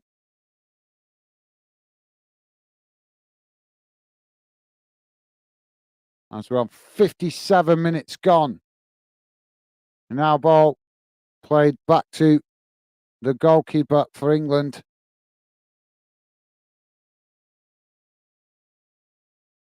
I don't know if you guys know what England been training at Rangers training ground today. Obviously in preparation for the game. A lot of banter been about that on social media. Some of it very childish. But yeah, England been training at Rangers training facilities. I think they should have trained at Celtic. That wouldn't have gone down well, would it? But it would have. It would have with me. I think it should have. England should have made a point of training at Celtic. Now England with the possession on that far side as they come forward now towards the edge of the Scotland box. Now Scotland winning the ball back momentarily, but then England play it into the edge of the box as Kane picks it up. But Scotland just losing possession a little bit as they fell over there in possession, and it's gone over as Harry Kane got the shot off, but it's high and over the bar, and he's saying it took a deflection, and it did. It did come off Tierney's knee, but I don't think VAR's going to be used for that kind of thing, is it, guys? Don't forget, guys, please do hit the like button and consider subscribing if you're new. Drop your comments in the chat. And, guys, just to let you know, at the end of the match, I will do the post-match stats, and I will then jump off for 5 minutes, leave the stream running now. Stevie will be moderating. I will just nip off for 5 minutes, come back, and we will have some post-match chat so I can enjoy some conversation with you guys. So Scotland now making double substitution as Billy Gilmore coming off. And it's Dykes coming on.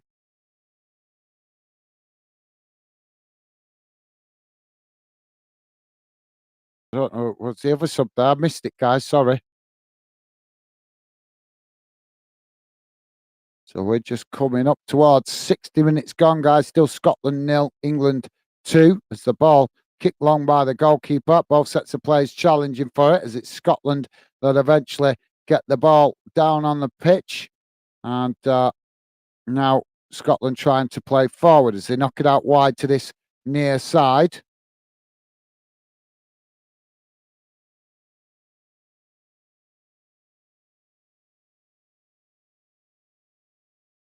Now played out wide to that far side. Played into the centre as Scotland just enjoy a spell of possession.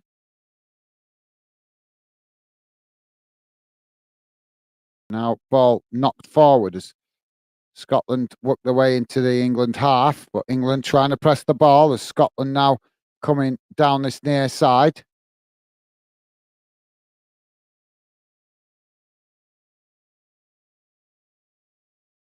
Now Scotland playing it back into the centre as they play it out wide to that far side. Now coming forward as they play it into the box, but a little bit too much pace on that. Good idea from Scotland, but the England goalkeeper read it well, came across and gathered the ball comfortably.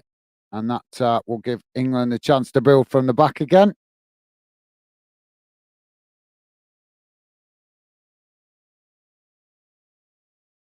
Yeah. That's the thing, yeah. Scotland need to be a bit more direct if they're going to get themselves back into it. Playing the passing game against England will not work for Scotland. They've just got to.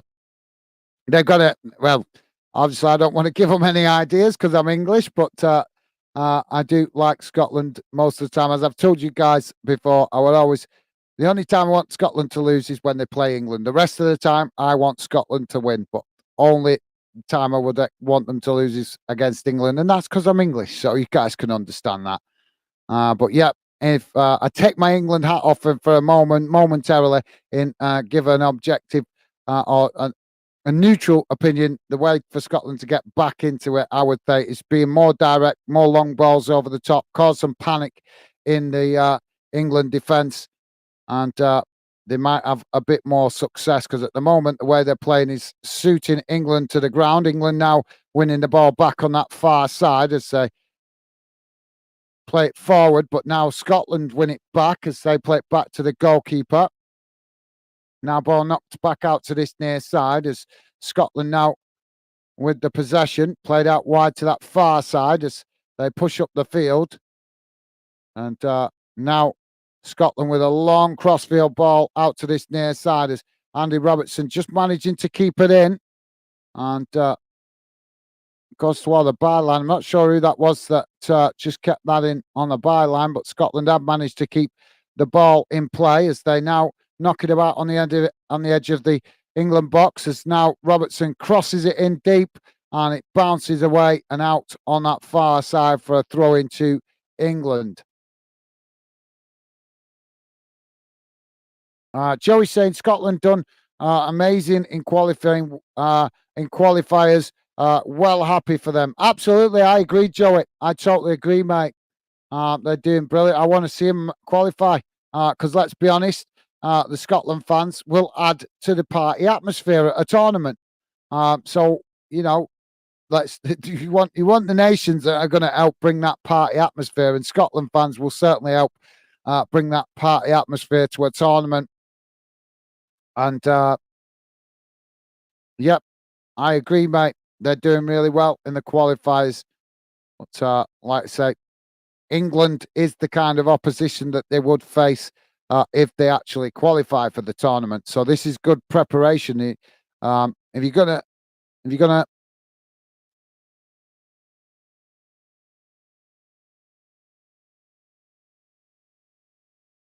lose, why not lose to your biggest rivals who can, you know, help you develop, help you help you get experience against tougher opposition. So yeah, big thank you to Scotland for letting us help you out with that respect. Scotland now playing the ball into the box. I'll have some Scotland fans in the background now cussing me for that. We don't mind helping you learn how to defend better. We'll pepper your goal all night long.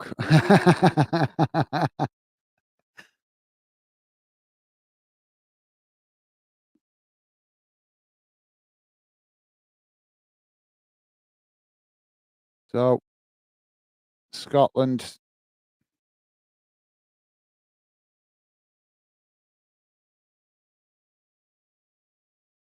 Start to hear the England fans more and more in the ground.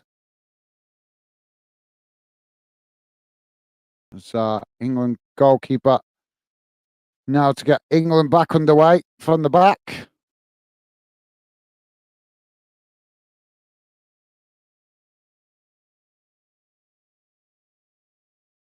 As the Scotland fans booing as the England goalkeeper just delaying getting the ball back into play.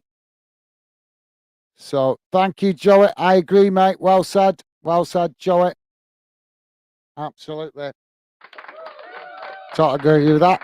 And Stevie also saying, yes, same here, Joey. Absolutely, guys. Thank you for that. Yep. They're doing themselves proud. Now Scotland playing it forward on this near side. As it's played back into the middle.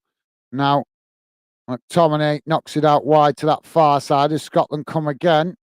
Now playing it towards the edge of the England box as England challenging for it, but Scotland managing to momentarily retain possession, but then eventually Scotland have lost it. And now England on the attack with Rashford down that far side as the ball played forward to Bellingham into the box. Bellingham crossing it in, and he's ended up knocking it behind.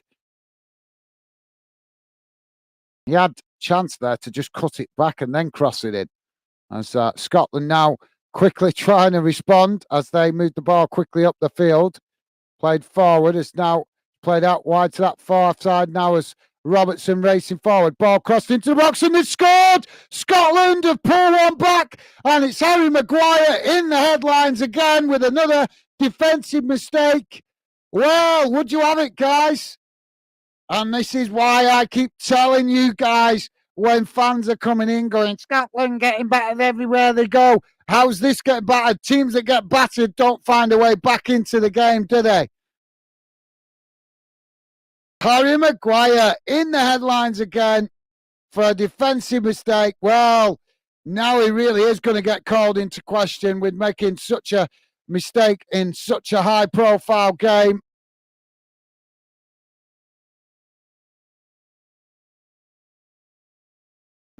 Scotland fans going crazy.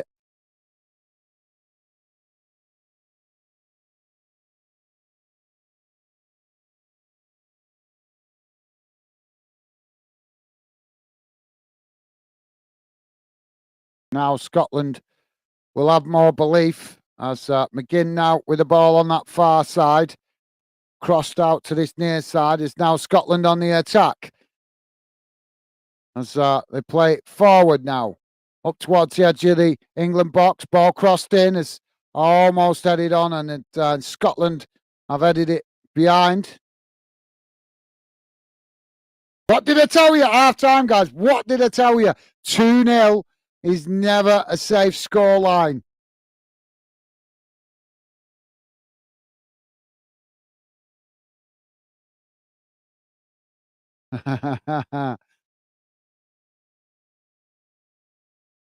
England about to make a double substitution here. As the atmosphere has ramped up again now after that goal. Time for England to bring on substitutions and silence the Tartan army as Scotland now with a throw-in on that far side. Ball played in as it knocked out to this near side. Now Scotland coming forward as they work the ball up towards the edge of the England box. England challenging for the ball as Scotland now play it back to the halfway line. This is Scotland's best spell of possession so far in the game. As now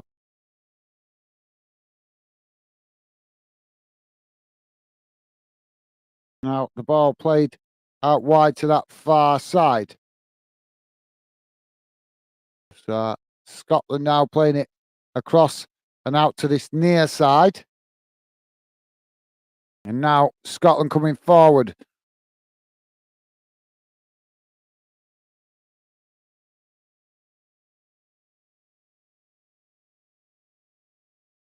As now Scotland playing it out wide to that far side. McGinn now playing it into the centre as Scotland work the ball forward up towards the edge of the England box. And now ball knocked out to Robertson on this near side as he crosses it in and it's headed behind. And that will be, I think it's a goal kick. That goal kick as yeah,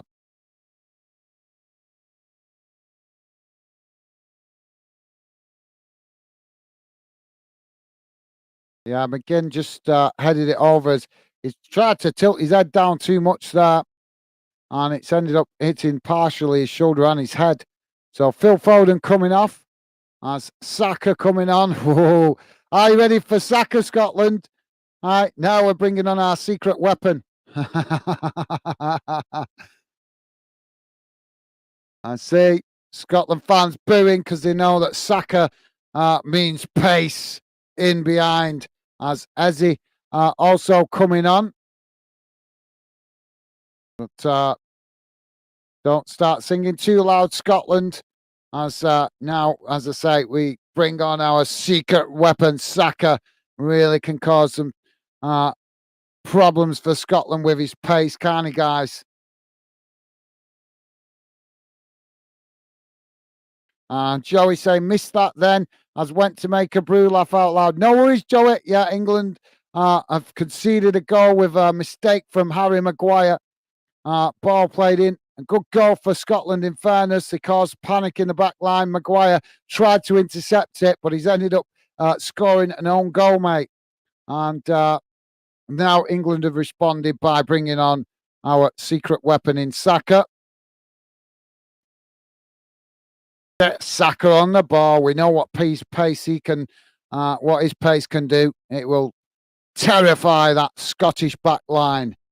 Now England playing the ball forward as it's ball in behind us as he now has scored. The goalkeeper with a fantastic save there as the ball played forward and Scotland managing to knock it away out to this near side. But as he just come on and he's already getting a shot on goal. As now the ball out on this near side for a throw-in. Walker to take it for England.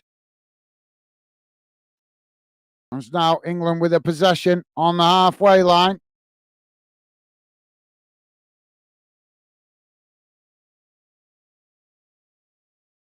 Now England on that far side. So yeah, sorry, Joe. I hope that brings you up to scratch, mate, with a goal conceded. I don't know if that's what you missed, but yeah. Now on 73 minutes, England with a long crossfield ball out to that far side. As they just cross it into the box now. And it's Harry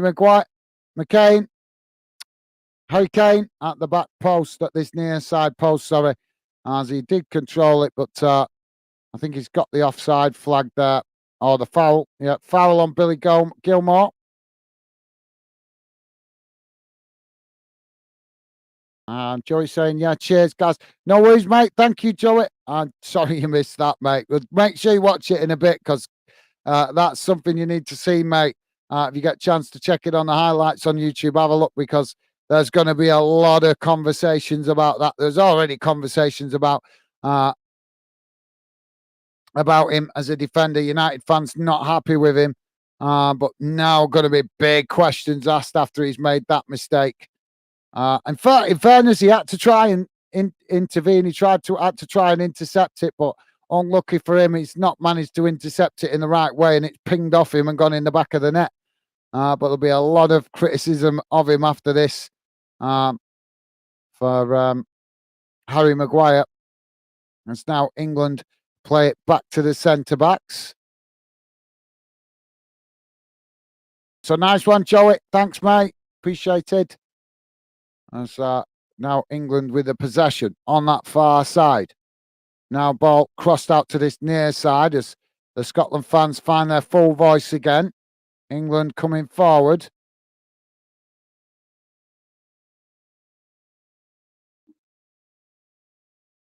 As England now work the way towards the edge of the box. Rashford coming forward. Shot comes in as Bellingham. Sorry, I keep getting confused with Rashford and Bellingham. But yeah, really nice bit of play there from Bellingham. Really need to see that lad playing in the Premier League, don't we? I'm not happy that he's playing for Real Madrid. Not happy at all.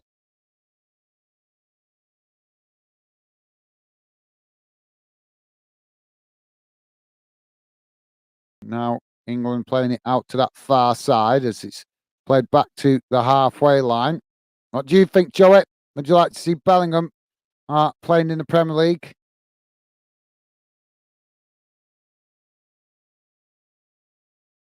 Nice to see Liverpool go and get him. Won't it give Real Madrid a taste of their own medicine?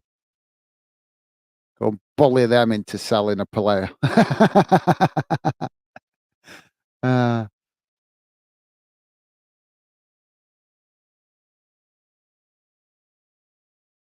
Oh, they do, don't they, Real Madrid? They bully clubs into, well, I think they do, anyway. I think they bully clubs into selling their best players. They go to the weaker clubs, the smaller clubs that know they need the money, and money talks, doesn't it?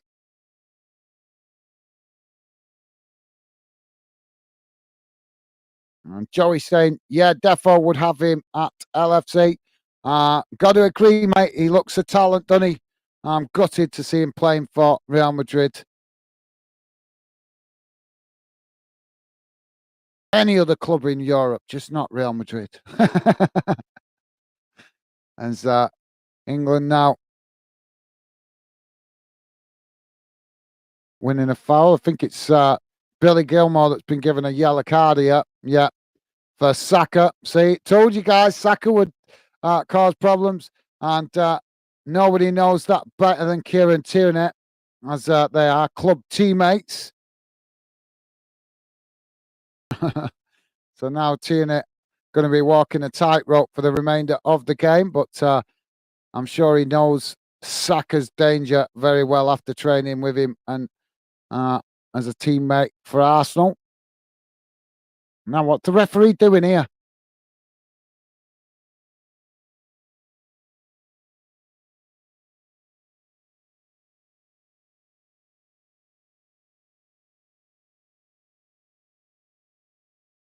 Now, England playing the ball forward as it's knocked out to this near side. Now, Saka plays it inside as Bellingham with the possession as he chips it back out to this near side. Now, Walker crossing it into the box as it's knocked away. England picking it up on the edge of the box with Edit as now the ball crossed back into the box as England picking it up on this near side.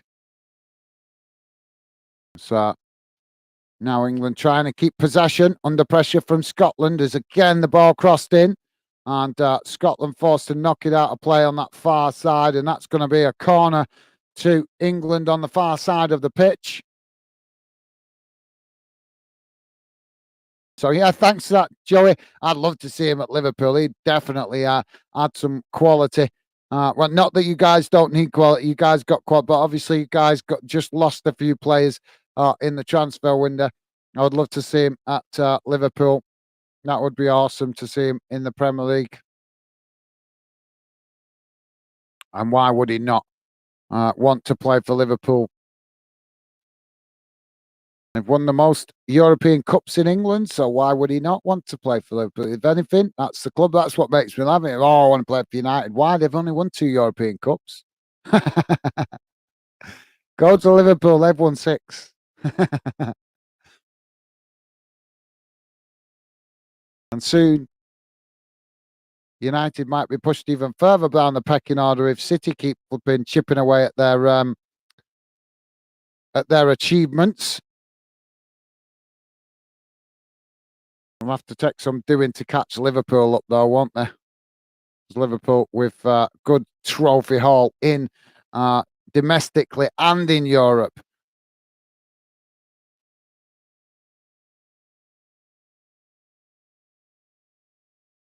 Joey saying, been a lot of talk last couple of days about Klopp leaving. I know, mate. Yeah, it's been going on all summer, to be fair. It's been going on. I was reading about it in the summer because obviously there was some reports I was reading where he wasn't happy that the Fenway Sports Group have made him sell or let go of players like England now on the attack as they play the ball in behind, and Harry Kane has scored! Goal for England! And that should wrap it up. 80 minutes and a half gone, and England find a way through as they play the ball in behind, and that gives England a 3-1 lead. And it came from Bellingham managing to free himself of his man that was marking him, and just beautifully played in Harry Kane. And we know that Harry Kane can put the ball in the back of the net. And he's on a high at the moment, obviously moving clubs.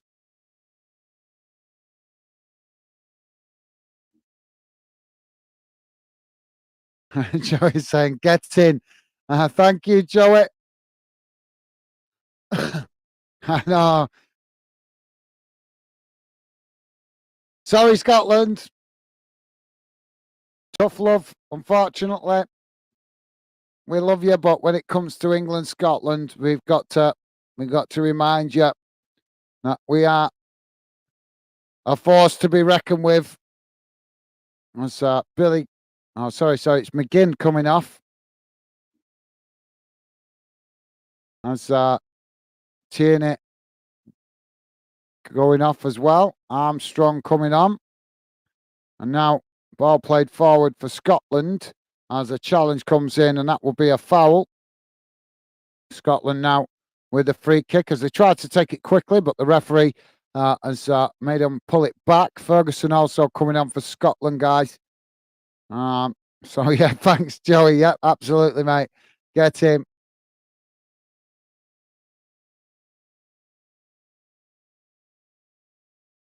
So we're about to have some more substitutions here, guys. I think it's England going to give us a double substitutions.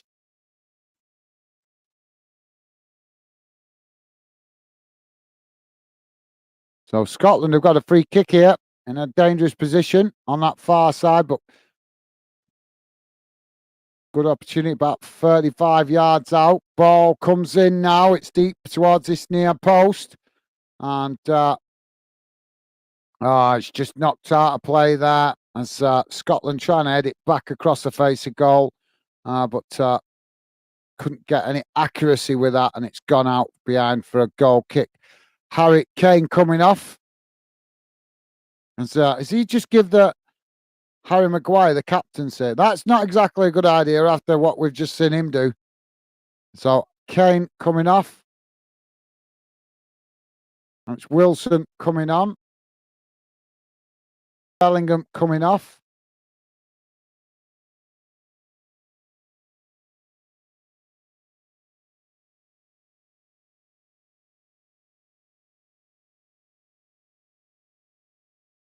And Gallagher coming on. So England now to play out from the back as we've got goal kick.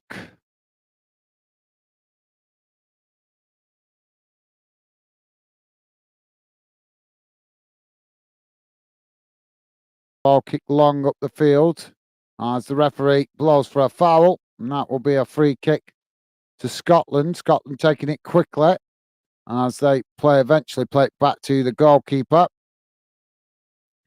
Ball played out wide to this near side. Sorry, to the far side as now England come to challenge for the ball.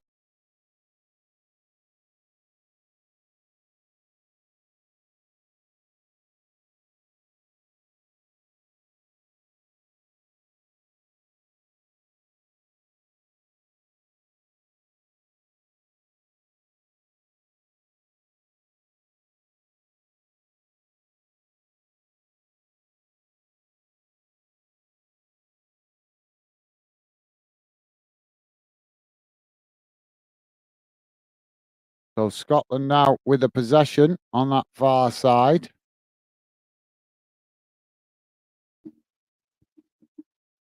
As the England fans sing the national anthem and Scotland fans booing it.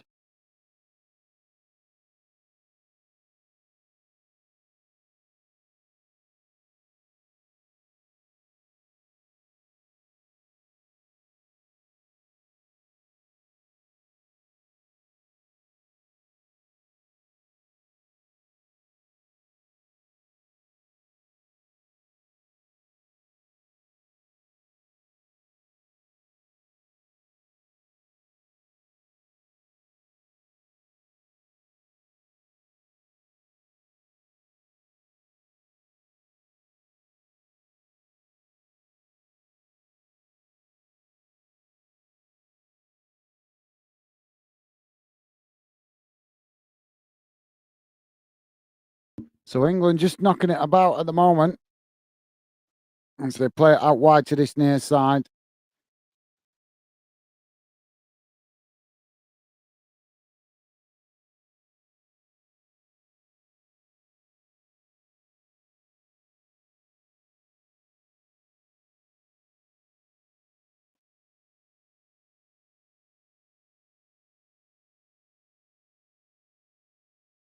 And now England knocking it out wide to this near side as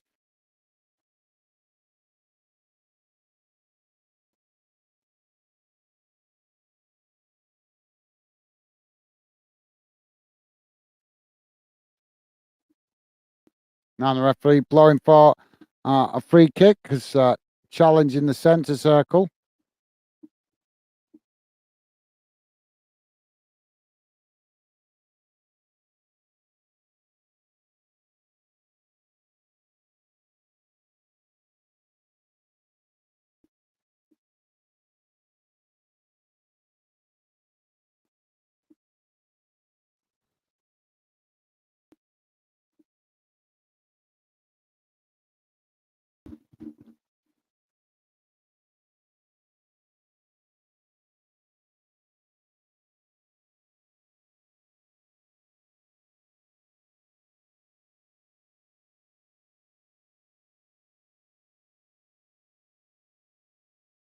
So England now with the possession on this near side.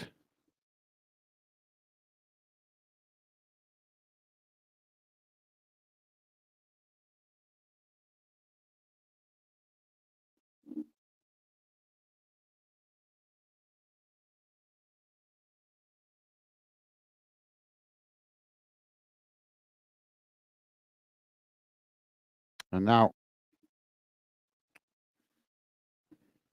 sorry guys, just bear me a second.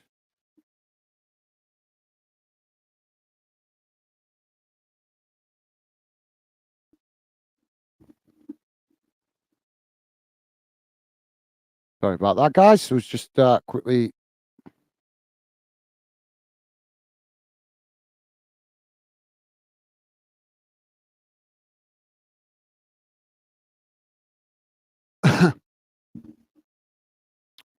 We've got a stoppage here now on this spot. Sorry, guys, I was just updating that. My bad. We have a double substitution here now for Scotland run as we approach 89 minutes gone, guys. Sorry about that. As now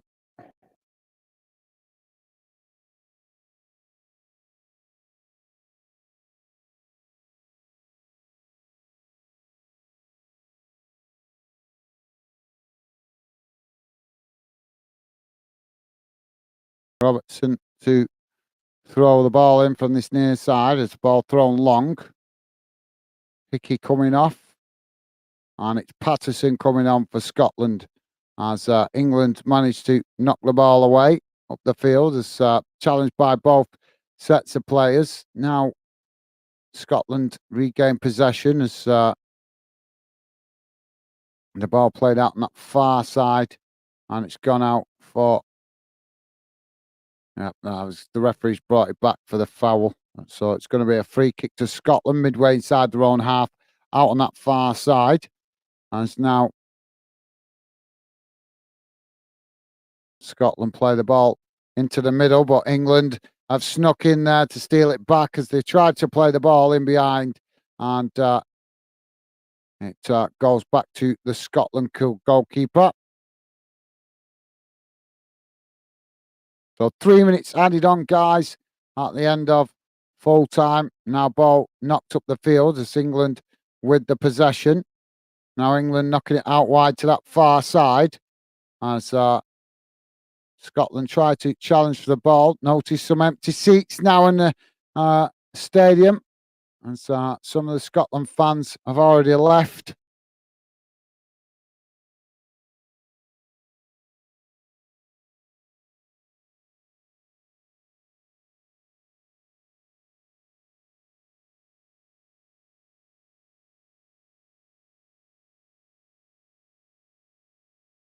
So England now play it back to the goalkeeper.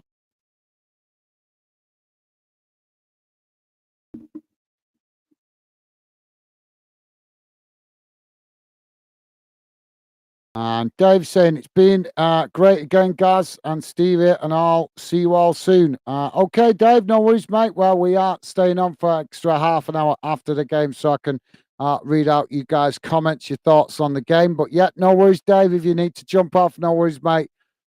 Take care. Thank you very much for dropping in. Always good to see you, mate. And hope you enjoy what's left of your evening and stay safe and well, mate. Thank you, Dave. I appreciate it. That's now Scotland with the possession in the centre. But yep, guys, don't forget we are doing an extra half an hour after the game so I can respond to your comments and see what you guys want to say about the game. We have to do. It's a special fixture. We don't see this fixture very often, do we? So I thought it's only right to stay on for an extra half an hour tonight for you guys to share your comments. And then also so I can have and read out comments because during match watch alongs, it can always be rushed. I don't have the time to talk to you guys properly, if you get my meaning. England now playing the ball out wide to this near side as they eventually knock it back to the edge of their own box. But yeah, thank you for that, Dave. As I say, mate, take care and hopefully see you again on a future stream, mate. So England now with the possession on that far side as it's played back to the edge of England's box, now played out wide to this near side as England kick the ball long up the field. And the Scotland goalkeeper comes out to intercept it as it's played to Robertson. Robertson now plays it back inside as Scotland eventually work it out to that far side, but England challenging for the ball. And now the referee blows the full-time whistle and it's finished. Scotland 1, England 3.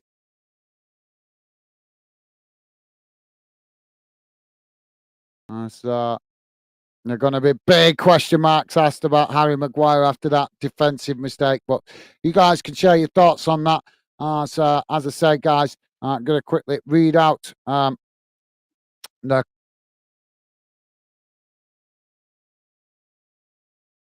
match stats, and then I'm going to quickly nip to the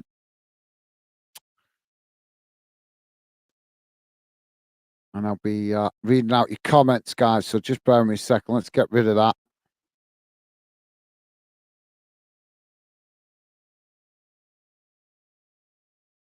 So let me just read out the match stats, guys. I'll put it on the screen so you guys can hear it and see it. So there you go. There's the match stats. Bear with me a second, guys. I'll read it out to you, and then I'm going to quickly jump. I'll leave the stream running, but I'll be back in 5 minutes. So here we go. So this is how the shots have gone. Sorry, the match stats have gone. Total match stats. And total shots. Sorry, is 7 for Scotland, 11 for England. Shots on target, none for Scotland, 5 for England. Possession, 39% for Scotland, 61% for England. Passes, 396 for Scotland, 610 for England. Pass accuracy, 83% for Scotland, 89% for England. Fouls, 7 for Scotland, 12 for England. Yellow cards, 2 for Scotland and 2 for England. No red cards, thankfully. Offsides, 3 against Scotland and 2 against England. Corners, 1 for Scotland and 5 for England. So there you go, guys. That's how the game went in numbers. And Joey's saying, be back in 5 minutes for post-match. No worries, Joey. No worries, mate. Well, I'm going to do the same because I quickly need to go to just, just need to go to the toilet. Just bear me a second, guys. So I'll leave that there. Let me quickly put that. I can leave that on the screen. So Joey saved me having to type that. So we can leave that on the screen. And that tells you guys I'll be back in a couple of minutes, guys, because as I say, just need to go. So hopefully join me for the post-match reaction, guys. I'll be back in 5 minutes.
Hello, guys. I'm back.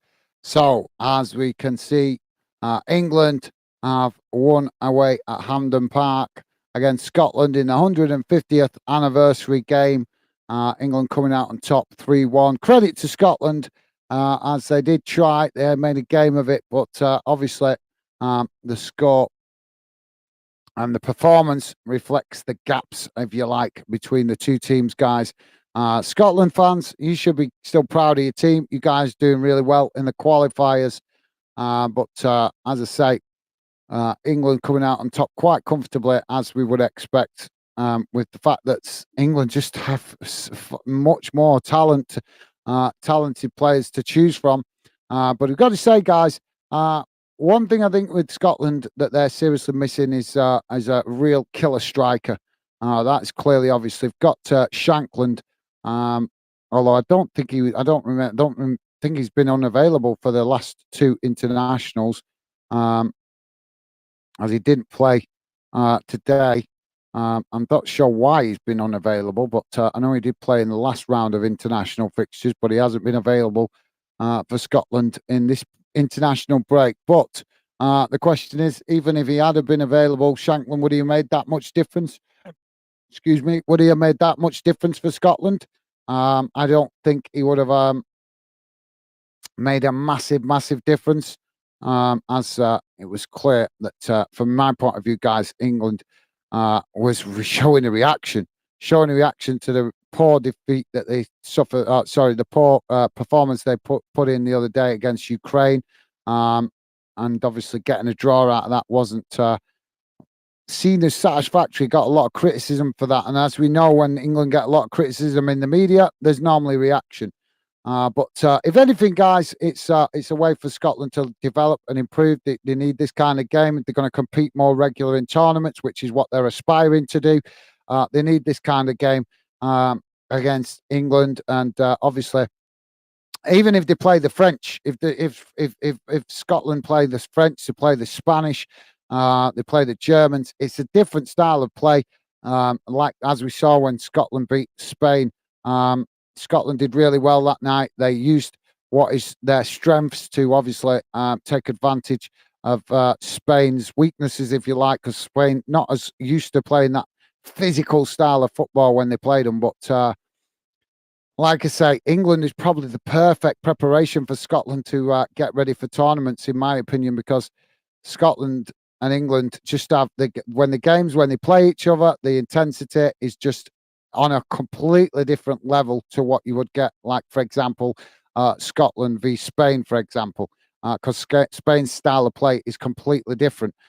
So for me, it's good preparation for Scotland. I think you guys definitely need to improve in respect of trying to find a way to obviously get more players playing in the Premier League would be the obvious suggestion. But as we know, with so many players coming from around the world to play in the Premier League, it does make it harder for home nations to get players playing at the top level in the Premier League in club football. But yeah, I want to hear from you guys. If you're England fans, Scotland fans, share your thoughts. I'm on here for half an hour to hear your thoughts after the game. So please do share your thoughts. Would love to hear what you guys make of the game. Big mistake from Harry Maguire in the game as well, from an England perspective. And I've got to say, there was also a big mistake, really, from Scotland's perspective with that. I can't remember the first goal or the second goal that went in. The big gap in their defensive line, which is where this is where Scotland need that practice, that experience to play against tougher teams like England, France, and Spain, where they need to keep the back door shut, keep it tighter at the back. But yeah, come on, Scotland fans, want to hear from you. Let's be honest, if we'd have lost this today and Scotland had won, you guys would have been in this chat active and telling me, giving me banter, telling me how good Scotland was. And I think Scotland's still on the rise. They're still doing well. This is just a game that just helps Scotland, if anything. I think it helps Scotland because, like I say, you guys have been fantastic in qualifying, playing really, really well, and showing what you've got, showing that you guys are a force to be reckoned with. But let's be honest. I know Scotland fans won't like to hear it. Let's be honest. Playing against England is a level up from the qualifiers. As England know very well, guys. England know this very well through playing in other tournaments in the past. Look at just how quick England got knocked out of the tournament in, I think was it Brazil, where he got knocked out in the group stages really quickly, really poor performance. And this is the kind of thing that Scotland have got to prepare for. This is why this fixture's good, because Scotland want to aspire to get into competition, to the proper tournaments more regularly. Then you're going to have tough games like this. You're going to face really, really tough games like this more consistently in tournaments. So I think from that perspective, it's good preparation for Scotland.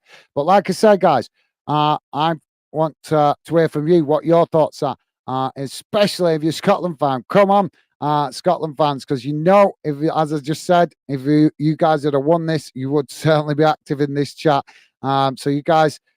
disappointing result. Obviously, I can understand you guys that are Scottish disappointed with the result, but I think you guys still on the right path. This is good preparation for you guys. You're on a roll. You're doing well, but you're going to come up against tough opposition, like I say, in tournaments like this. When you get to the actual tournament, should I say, to Euros and World Cups. So. Thanks for that, Stevie. Stevie, just letting you guys know, I just quickly nipped off for 5 minutes. Joey's saying, Harry, really not in right frame of mind recently. Yep, that's. I'm glad you brought that up. Thank you, Joey. Yep, there's been a lot of criticism. I've heard a lot of criticism from Manchester United fans about Harry Maguire. And let's be honest, I've got to be honest. He had to put the foot in. That's the thing with this mistake. This mistake that he's made. If he hadn't put his foot in, we criticise him for not trying to get to the ball. So he's had to try and get to the ball, but an experienced defender like Harry Maguire in such a massive game. I know it's only a friendly, but it's still a massive game because it's a rivalry game. So if anything, there's arguments that this game shouldn't be played as a friendly. Even arguments that the players shouldn't be picking each other up off the pitch when they get knocked down and stuff like. Now, I don't agree with that, because I think good sportsmanship just acknowledge when you make a bad challenge and you help the opposition player up because you made a bad challenge. That's just good sportsmanship. But I have heard people saying that kind of thing, and I think that's wrong, because that's there's rivalry, and there's nothing wrong with the rivalry. We love the rivalry, but I don't think it should come down to the fact of where it's being as tedious to be picking at things like that, if you get my meaning. But yeah, Joey, I agree, mate. I don't know what's going on with Harry Maguire, mate. I think it's clearly obvious his mind has not been right since was it in Turkey? He had a lot of problems a while back with some obviously accusations against him or something in Turkey. Can't remember all the details of it now, but since that incident, he hasn't been the same player. He hasn't been the same player. He's too hit and miss. There's games where he puts in a half decent performance, and then there's other games where he's making really strange mistakes. Really, I've got to say strange, because he's such an experienced defender. Let's be honest. Yes, he played a large part of his career at Leicester, but he played a large part of his career at Leicester whilst they were being successful. So he's got that experience of being successful. Now he's got to learn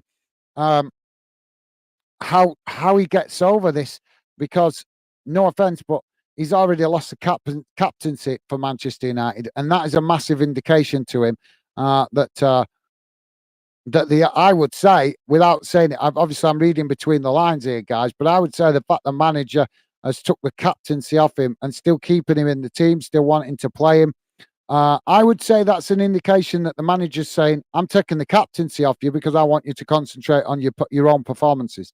When you're the captain, you're more expected to not just concentrate on your own performance, but also point out to your teammates when they're making mistakes, and obviously give guidance to younger players, that kind of thing.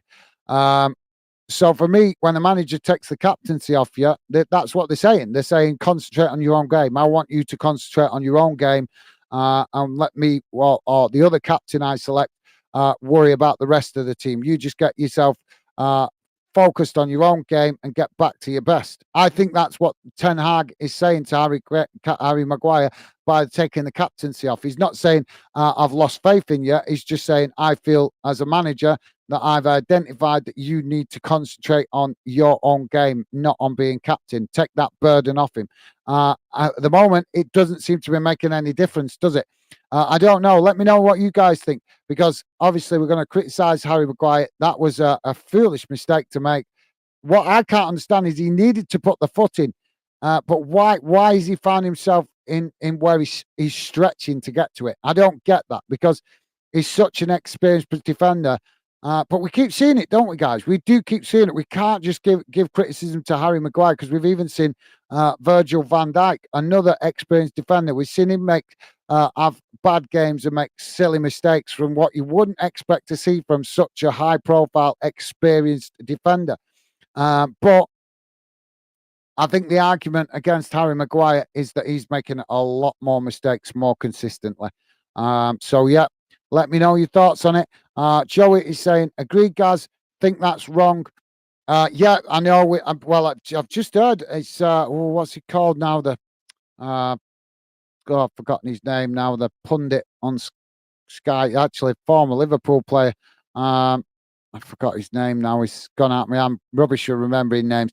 But I just heard one of the commentators. His name's on the tip of my tongue, but it's not just coming to me. But yes, he was criticising England and Scotland for both offering a hand up from bad challenges. I mean, come on, seriously, we love the rivalry, but if you as a sports person, if you put a bad challenge in and you just help the player get back on his feet, that's not a big deal. That's just showing good sportsmanship and acknowledging, yeah, all right, fair enough. And plus, you're better off doing that, because if you do that, then it's showing the referee that you didn't intend to hurt the player. That it's showing good sportsmanship to the referee, and the referee is less likely to give your player a yellow card. So for me, hearing pundits pointing that kind of stuff out, that players shouldn't be helping each other off the ground, and come on, seriously. Yes, we love the rivalry. We want the competitiveness, but it shouldn't be coming down to something as tedious as that. For me, that's just a petty thing to pick at. Joey's saying, think people should get off his back, take the pressure off, and his better game might come back. Absolutely, yep, well said, Joey. Yep, you might be right, mate. Maybe he's that kind of player. That's what I mean. He's that kind of player. Sorry, guys, just got an itchy back. Sorry, guys, just had a real bad itch then on my back. He's that kind of player, Joey. You're right, mate. I think he's that kind of player. That the problem with high-profile defenders is they're not. A lot of the time, you don't have other players to bring in. It's different when you've got a player up front that's not performing, because normally there's other players in the squad, in the team, that can fill the boots while that player takes a break, where the manager might like to switch the players around. Like, for example, let's say one of the strikers is having a tough ride. The manager's always quick to drop strikers because they've always got some other option. But when it comes to centre-backs, it's different, because, yes, we know that there is always a spare centre-back, but finding two centre-backs that are good is hard enough for a club in the first place, never mind three. And even if you can find three, keeping all the three centre-backs and rotating them and keeping them happy without another club coming in and pinching one of them is a really difficult task to do, because, as we know, guys, there isn't a massive pool of top defenders. So it means there's a limited amount of top defenders, which is why we see clubs constantly looking to try and bring defenders in and improve their defence. They're constantly making, when I say this, I see a lot of clubs making defensive changes throughout transfer windows, or bringing in extra players to add strength to their defence.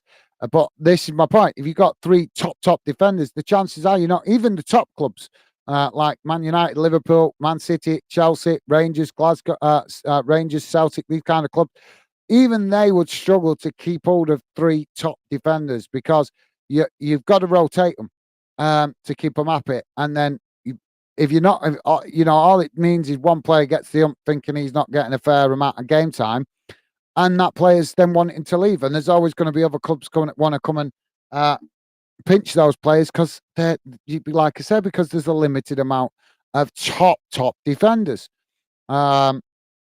I don't know. Do you agree, guys? Or do you disagree? I personally think that there is a limited amount of top defenders, and it means that when top defenders do make a mistake, they're in the spotlight. They don't get chance to get rested, to just get them a breather, get taken out the spotlight for a couple of games, because there's normally the player that's there to replace him is there to replace him for a reason, because he's not quite at that level, and that's normally why that they're the player that will come on to replace them in injury or because of a red card or things like that. So yeah, would love to know your thoughts on the Harry Maguire situation. I agree with Joey. It could be a different story if he just got the pressure took off him for a while. Would we see him improve his game? Because like I say, he's not done himself any favours tonight. I don't know, Joey. What do you think? Maybe even dropping him out of the team. But I had fans a fan telling me the other day that he should be dropped from the England team. But the question is, if you drop him from the England team, yes, no problem with that. But who do you bring in? It's okay, fans that want to just say he's poor, we can't trust him. I agree, he's having a tough time at the minute.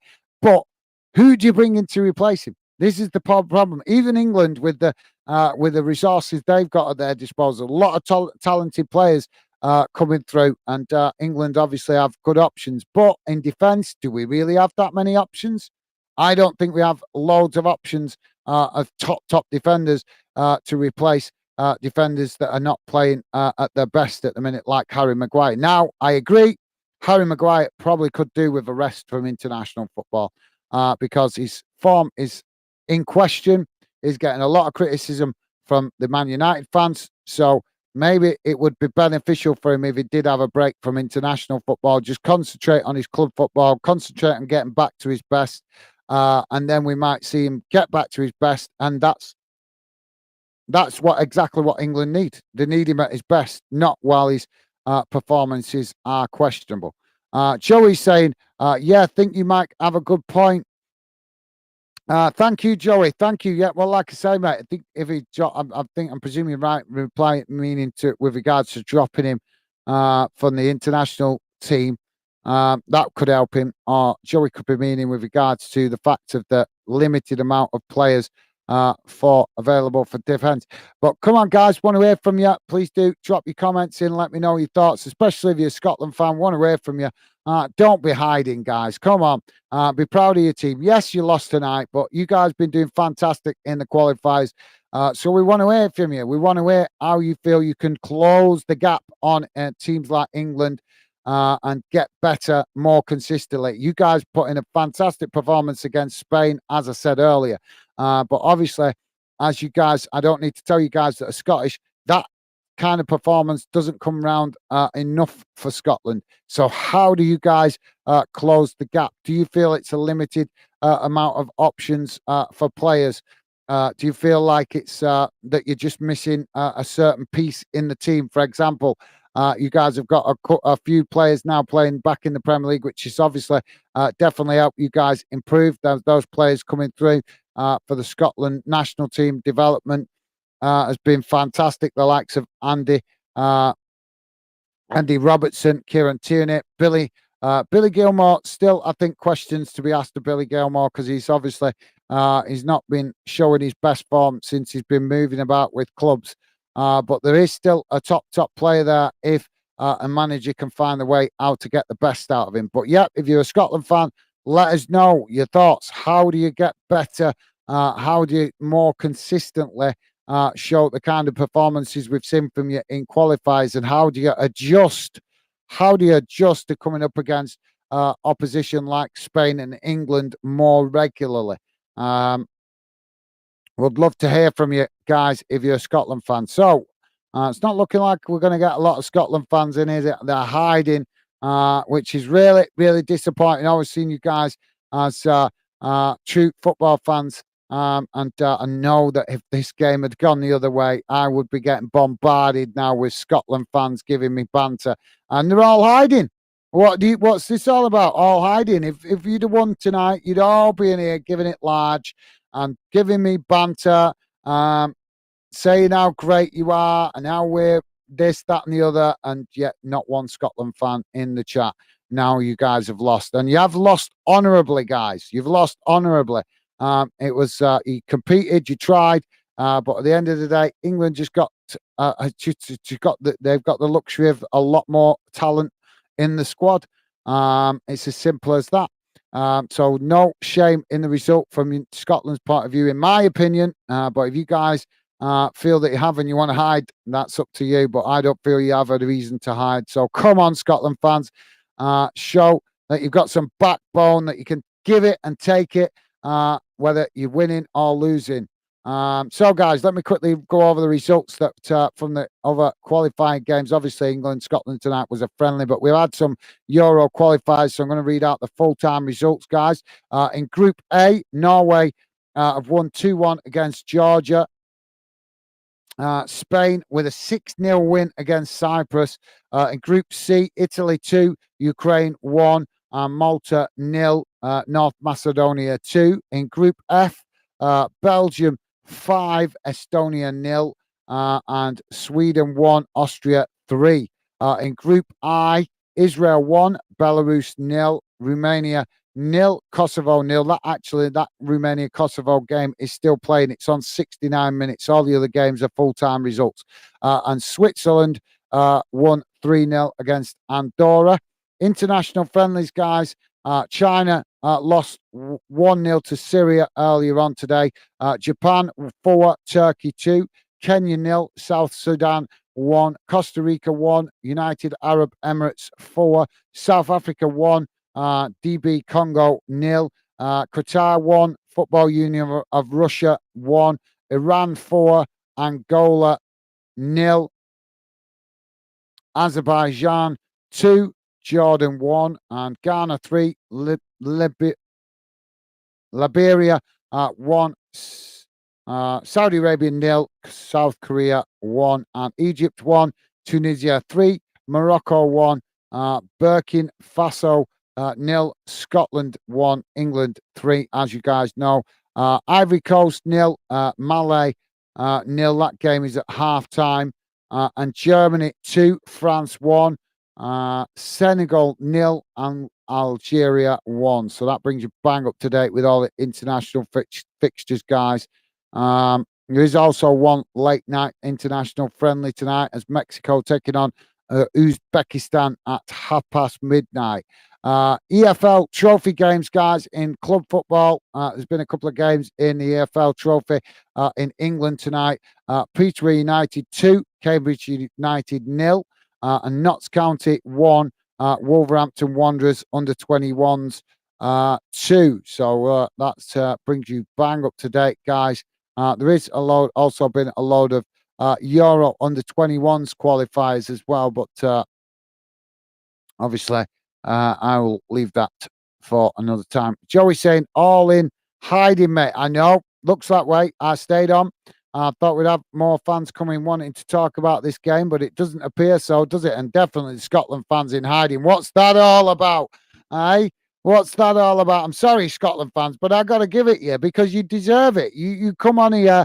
If we'd have lost this, you guys would be rife in this chat. This chat would be giving it large. Loads of Scotland fans coming at me, bantering me, and now you've lost. You're hiding. What happened to Scottish pride? What happened to Scottish pride? Come on. If my team had lost today, I'd still be sat here taking the banter off you guys. So where's the Scottish pride? Come on. Hiding. Shame on you guys. Joey's saying all the fans, cheers. All the fan dinners in hiding too. I know, mate. Yeah, I know. Where are they gone? I thought we might have some banter. Maybe I put them off a bit earlier because we had that stupid comment that hey about Scotland getting battered everywhere they go, don't they? And fans don't like me picking them up on that. Joey's saying they're boneheads. You first half, then bugger off. Oh yeah, they come in, bombard the chat, and then bugger off. Absolutely, you're right, Joey. You're right, mate. So not to worry. Well, I'll have another 5 minutes with you, Joey, and then I'll jump off because it doesn't look like we're going to see any backbone Scotland fans. Disappointed in you guys that are Scotland fans. Disappointed. Not one Scotland fan coming showing backbone to front up the banter and show Scottish pride. Because at the end of the day, guys, I don't think you guys got any shame in losing 3-1. What do you think, Joey? Let's be honest. England got a lot more talented players to choose from. Look at how many players that playing for the top clubs in Europe. You got players in the England team playing for Liverpool, playing for Real Madrid, playing for Manchester City, Manchester United, Arsenal, Chelsea players. And Scotland, yes, you've got a handful of players playing at the top level. Liverpool, Man United. I'm not sure. And obviously Arsenal, Kieran Tierney playing for Arsenal, Robertson for Liverpool, and McTominay for Man United, and Billy McGinley. Sorry, no, John McGinley playing for Aston Villa, and Billy Gilmore. I can't remember. Is he playing for Norwich? Well, he was Norwich last time I heard. I think he was playing for. So where's Billy Gilmore playing for now? I can't remember.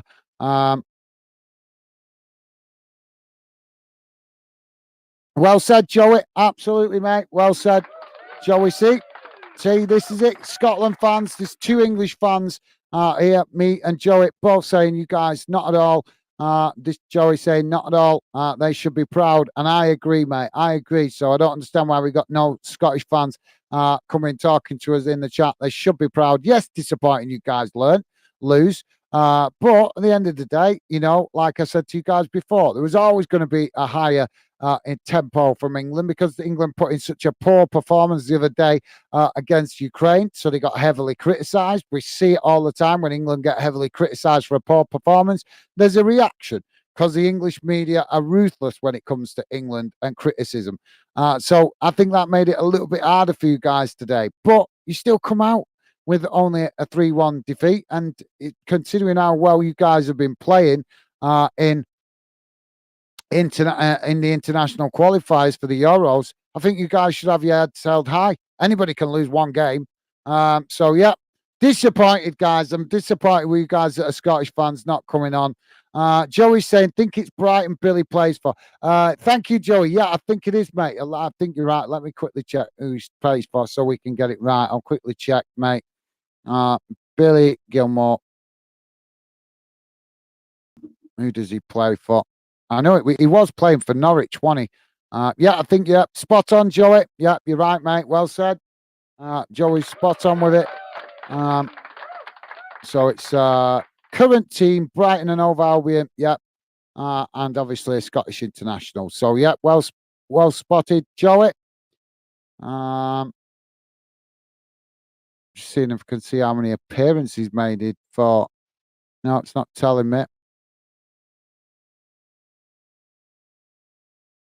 How many games? Is it saying how many games he's put? 11th June.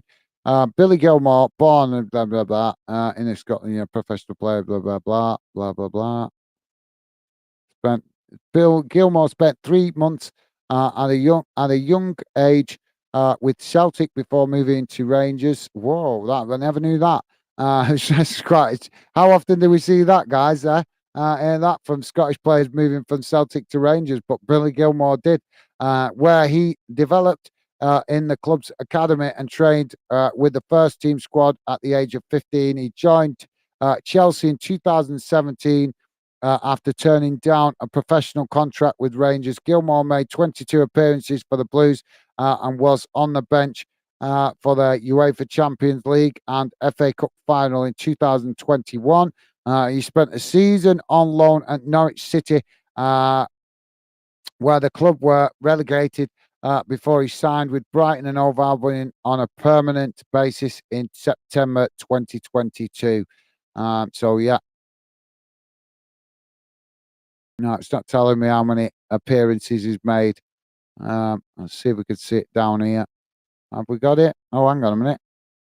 So he's made According to this, he's made 11 appearances for Chelsea. Well, that's not exactly giving him a fair run in the team, is it? Norwich City, while he were on loan, he made 24 appearances.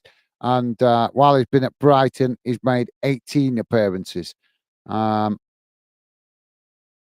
yeah, Chelsea not really giving him a fair crack of the whip, have they? So yeah, there we go. So unfortunately, we're disappointed, Joey. I'm disappointed no Scotland fans come and shown the backbone to front out any banter that might come their way. But not to worry, not to worry. They're probably disappointed, aren't they, guys? They're probably disappointed. So not to worry. So let's have a look before I jump off. Let us know any final thoughts, Joey. Sorry, if I was hoping, thought we might have a great conversation with some of the fans. As you say, mate, loads of them coming in with loads of silly comments at the beginning and then bugger off. What's that all about? Let's have a look what we've got coming for the rest of the week. I'm unfortunately going to be unavailable for the next 2 nights because my missus is working, but I might be able to get on. No, that's next week, isn't it? So yeah, that's next week. Back to Champions League and Europa League. So not much football coming actually over the next 2 days, to be fair, guys. Even the internationals drop off now. There's only one international tomorrow, USA v Oman. There's an FA Cup qualifier tomorrow. Didcot Town v Tadley Caliver. So yeah, and nothing in absolutely nothing for UK football on Thursday. But on Friday, we're back to club football. 2 games on Friday night in the English Championship. Hull City taking on Coventry City and Southampton taking on Leicester City in the Championship. League Two also playing Salford City taking on Notts County in League Two, and also a game in Scotland on Friday night as well as in the Scottish Championship. Ayr United taking on Partick Thistle. And also a few FA Cup qualifying games as Ascot United taking on Lewis, Darlington taking on Workington, and Merthyr Town taking on Taunton Town in the FA Cup qualifiers in non-league. Also a game in the Welsh Premiership, Colwyn Bay taking on Aberystwyth Town, and the Welsh Cup also on Friday night, guys. So the first round of the Welsh Cup as Ammanford taking on Teffens Well AFC, and Carrera Ellie taking on Cardiff Corinthians. Newport City taking on Aberystwyth Abergavenny Town. Sorry, couldn't get that out then, guys. And Holyhead Hotspur. Holyhead Hotspur. What? Why would you? Why would you? That means you're not going to win no trophies just because you got the name Hotspur. You have jinxed yourself, Holyhead. Holyhead Hotspur taking on Bangor 1876. Well, sorry, Holyhead Hotspur, just your name has jinxed you guys. So I don't think you're going to be winning the Welsh Cup just because of your name. There's any Spurs fans listening. And in the Northern Irish Premiership, there's also a game on Friday night. Larne taking on Linfield. So there you go, guys. That's plenty of football coming on Friday night. Also, FA Cup games in Ireland as well. So the Irish FA Cup getting underway. So, yeah.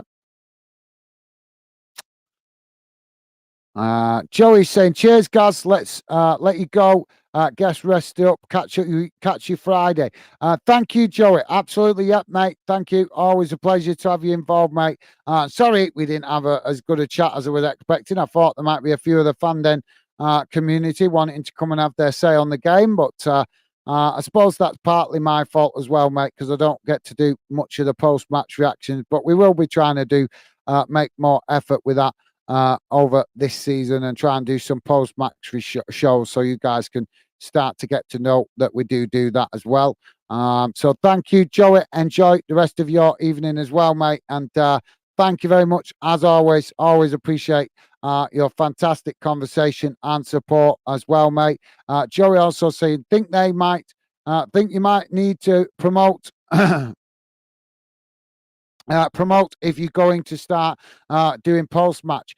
Yes, I will, Joey. I am going to. I did say at the start of the season I was going to start drip feeding it in. So yeah, I'll have to do it a bit promoting. I just didn't think today. It was all rushed, mate. It was all rushed getting in from work late today. So it was all a bit rushed trying to get on the stream. So I didn't have time to add it to the thumbnail. Because thumbnails can take quite a bit of time to make sometimes, the more detail I put in it. So yeah, I just didn't have time to add more detail to let it be known. I should have put it in the thumbnail so it was right at the start of the show, but not to worry. As I keep saying, guys, I am learning and improving and things like that. Is if I make the mistakes, it's more likely I'm going to quickly learn from it faster in it. So yeah, thank you, Joe. I'll definitely have to start bearing that in mind, start making fans more aware of it, that we're going to start trying to do some post-match. It won't be on every game, but I'm going to start trying to do it a bit more. But thank you, Joey. You're right, mate. You're absolutely spot on there. Joey's saying, laugh out loud. Yeah, Hotspurs is jinxed. Yeah, you're right. I know. Poor Welsh club, Holyheads. A Holyhead Hotspur, huh? Poor club. Joey's saying, you too, mate. Thanks. Nice one, Joey. You're an absolute star, mate. Thank you, as always, for your fantastic conversation and great company, as well as your fantastic support, mate. So thank you, Joey. So yeah, guys, I'm going to jump off. Disappointing that more of you guys didn't come in the chat afterwards, but like I say, it was my fault. I should have promoted it better. But live and learn, not to worry. But as I say, guys, if you're a Scotland fan, keep your chin up because you guys are still on the crest of a wave, still doing well, still improving. It was just, like I say, it was always going to be a tough game for you guys. I expected a reaction from England after the Ukraine game, and it turned out to be exactly as I thought it would be. So keep your chin up, guys. If you're a Scotland fan, still great things to come for you guys. And if you're an England fan, come on, let's get to the next tournament and win it. So thank you, guys. Take care. Hopefully you guys enjoy the rest of the week, and I will hopefully possibly see you very soon on Friday, if not before. So thank you, guys. Take care. All the best. Enjoy the rest of your week. Stay safe and well, and I'll see you again soon. Bye for now.